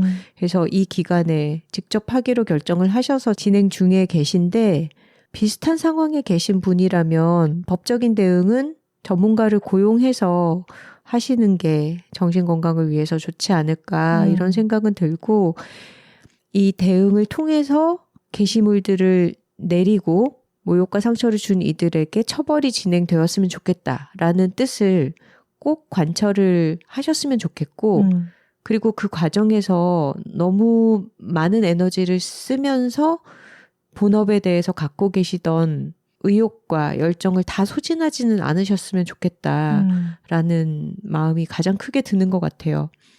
내가 왜 이 일을 해서 이런 일을 겪는가 이렇게 생각은 절대 안 하셨으면 좋겠고요. 우리가 다들 유명해지는 게 목표인 게 아니잖아요. 내가 하고자 하는 일이 있고 우리는 예를 들면은 글을 써서 어떤 생각을 전달하고자 하는 것이 더 큰 목표고 또 우리의 목소리를 팟캐스트라는 매체를 통해서 세상과 대화를 하고자 하는 이 본업에 대한 생각이 있고 그러다 보니까 얼굴이 알려지기도 하고 이름이 어디서 떠돌기도 하고 그러면서 원하지 않았던 어떤 유명세라고 하는 것을 치르게 되는 경우가 부차적으로 따라오기는 하지만 그렇다고 해서 내 본업에 충실하고자 하는 이 뜻이 잘못된 게 아니잖아요. 어떤 여성에 대해서 그 본업에 대한 평가가 아니라 여러 가지 외모 평가라든가 이 사람의 핵심적이지 않은 여러 가지를 가지고 뒷말을 하는 그런 못난이 찌질이들은 언제 어디서나 존재를 하는 거고 맞습니다. 그들로 인해서 내가 내 본업을 잘하겠다는 그 큰 뜻까지도 훼손을 당하는 거는 너무 큰 손해죠. 아무런 잘못을 하지 않았는데도 이렇게 너무 커다란 스트레스에 노출되게 되고 본업까지 지장받을 정도로 이렇게 가는 것은 너무 힘들고 억울하고 화나는 일이지만 그것이 나에게 더 큰 타격을 입히지 않도록 매니지를 하는 것도 아주 중요할 것 같습니다. 네. 저희는 이 톡토로님이 이전에 보내주셨던 사연을 통해서 얼마나 자기 일에 대해서 의욕적이고 얼마나 좋은 에너지를 갖고 도전하시는 분인지 잘 알잖아요. 그런 장점들이 침해받지 않았으면 좋겠습니다. 온라인 세계에는 음지는 어디에나 있게 마련이에요. 근데 빈대 잡으려다가 초가삼간 태운다 이런 말도 있잖아요. 빈대 잡는 건 세스코한테 맡기고 불을 내서 집을 태우지는 말자. 세스코 좀 비싸도 집 타는 것보단 낫다. 그럼요. 이 집을 버리고 이사 갈까? 이런 생각 절대 하지 마라. 아니 되게 진지하게 한 방송 한 회차를 했는데 마지막에 세스코 광고로 끝나는 것 같아서 오늘 선우 씨 지금 파란 모자도 쓰고 있어가지고 아니 좀 웃겨드리고 싶었어요. 지금 이런 거에 너무 몰두하다 보면 웃을 일이 없잖아요. 네, 우리 톡토로님은 훌륭한 사람입니다. 응원하고 있겠습니다. 네. 언니들이 응원하고 있을게요. 좋은 걸 좋다고 말하기 여둘톡 116화 주제는 내 서울 가서 성공할 끼다마 였습니다. 여둘레드는 뉴욕을 배경으로 한 새 아시안 여성들의 시트콤 같은 그래픽 노블 케이트 가비노가 지은 아래층의 부커상 수상자가 산다 였습니다. 아참, 우리 부커 톡토로 박상영 작가님이 이제 메디치 톡토로가 됐다는 소식입니다. 이번에 메디치상 후보에도 올랐더라고요. 정말 대단하지 않습니까? 그러게요. 아, 너무 자랑스럽습니다. 박상영 전 부커 톡토로 현 메디치 톡토로님 응원하겠습니다. 톡토로 뒤에는 여둘톡이 있고 여둘톡 뒤에는 톡토로가 있습니다. 저희는 다음 주에 예고드린 대로 넷플릭스 오리지널 예능 시리즈 흑백 요리사로 돌아오겠습니다. 화요일입니다. 감사합니다.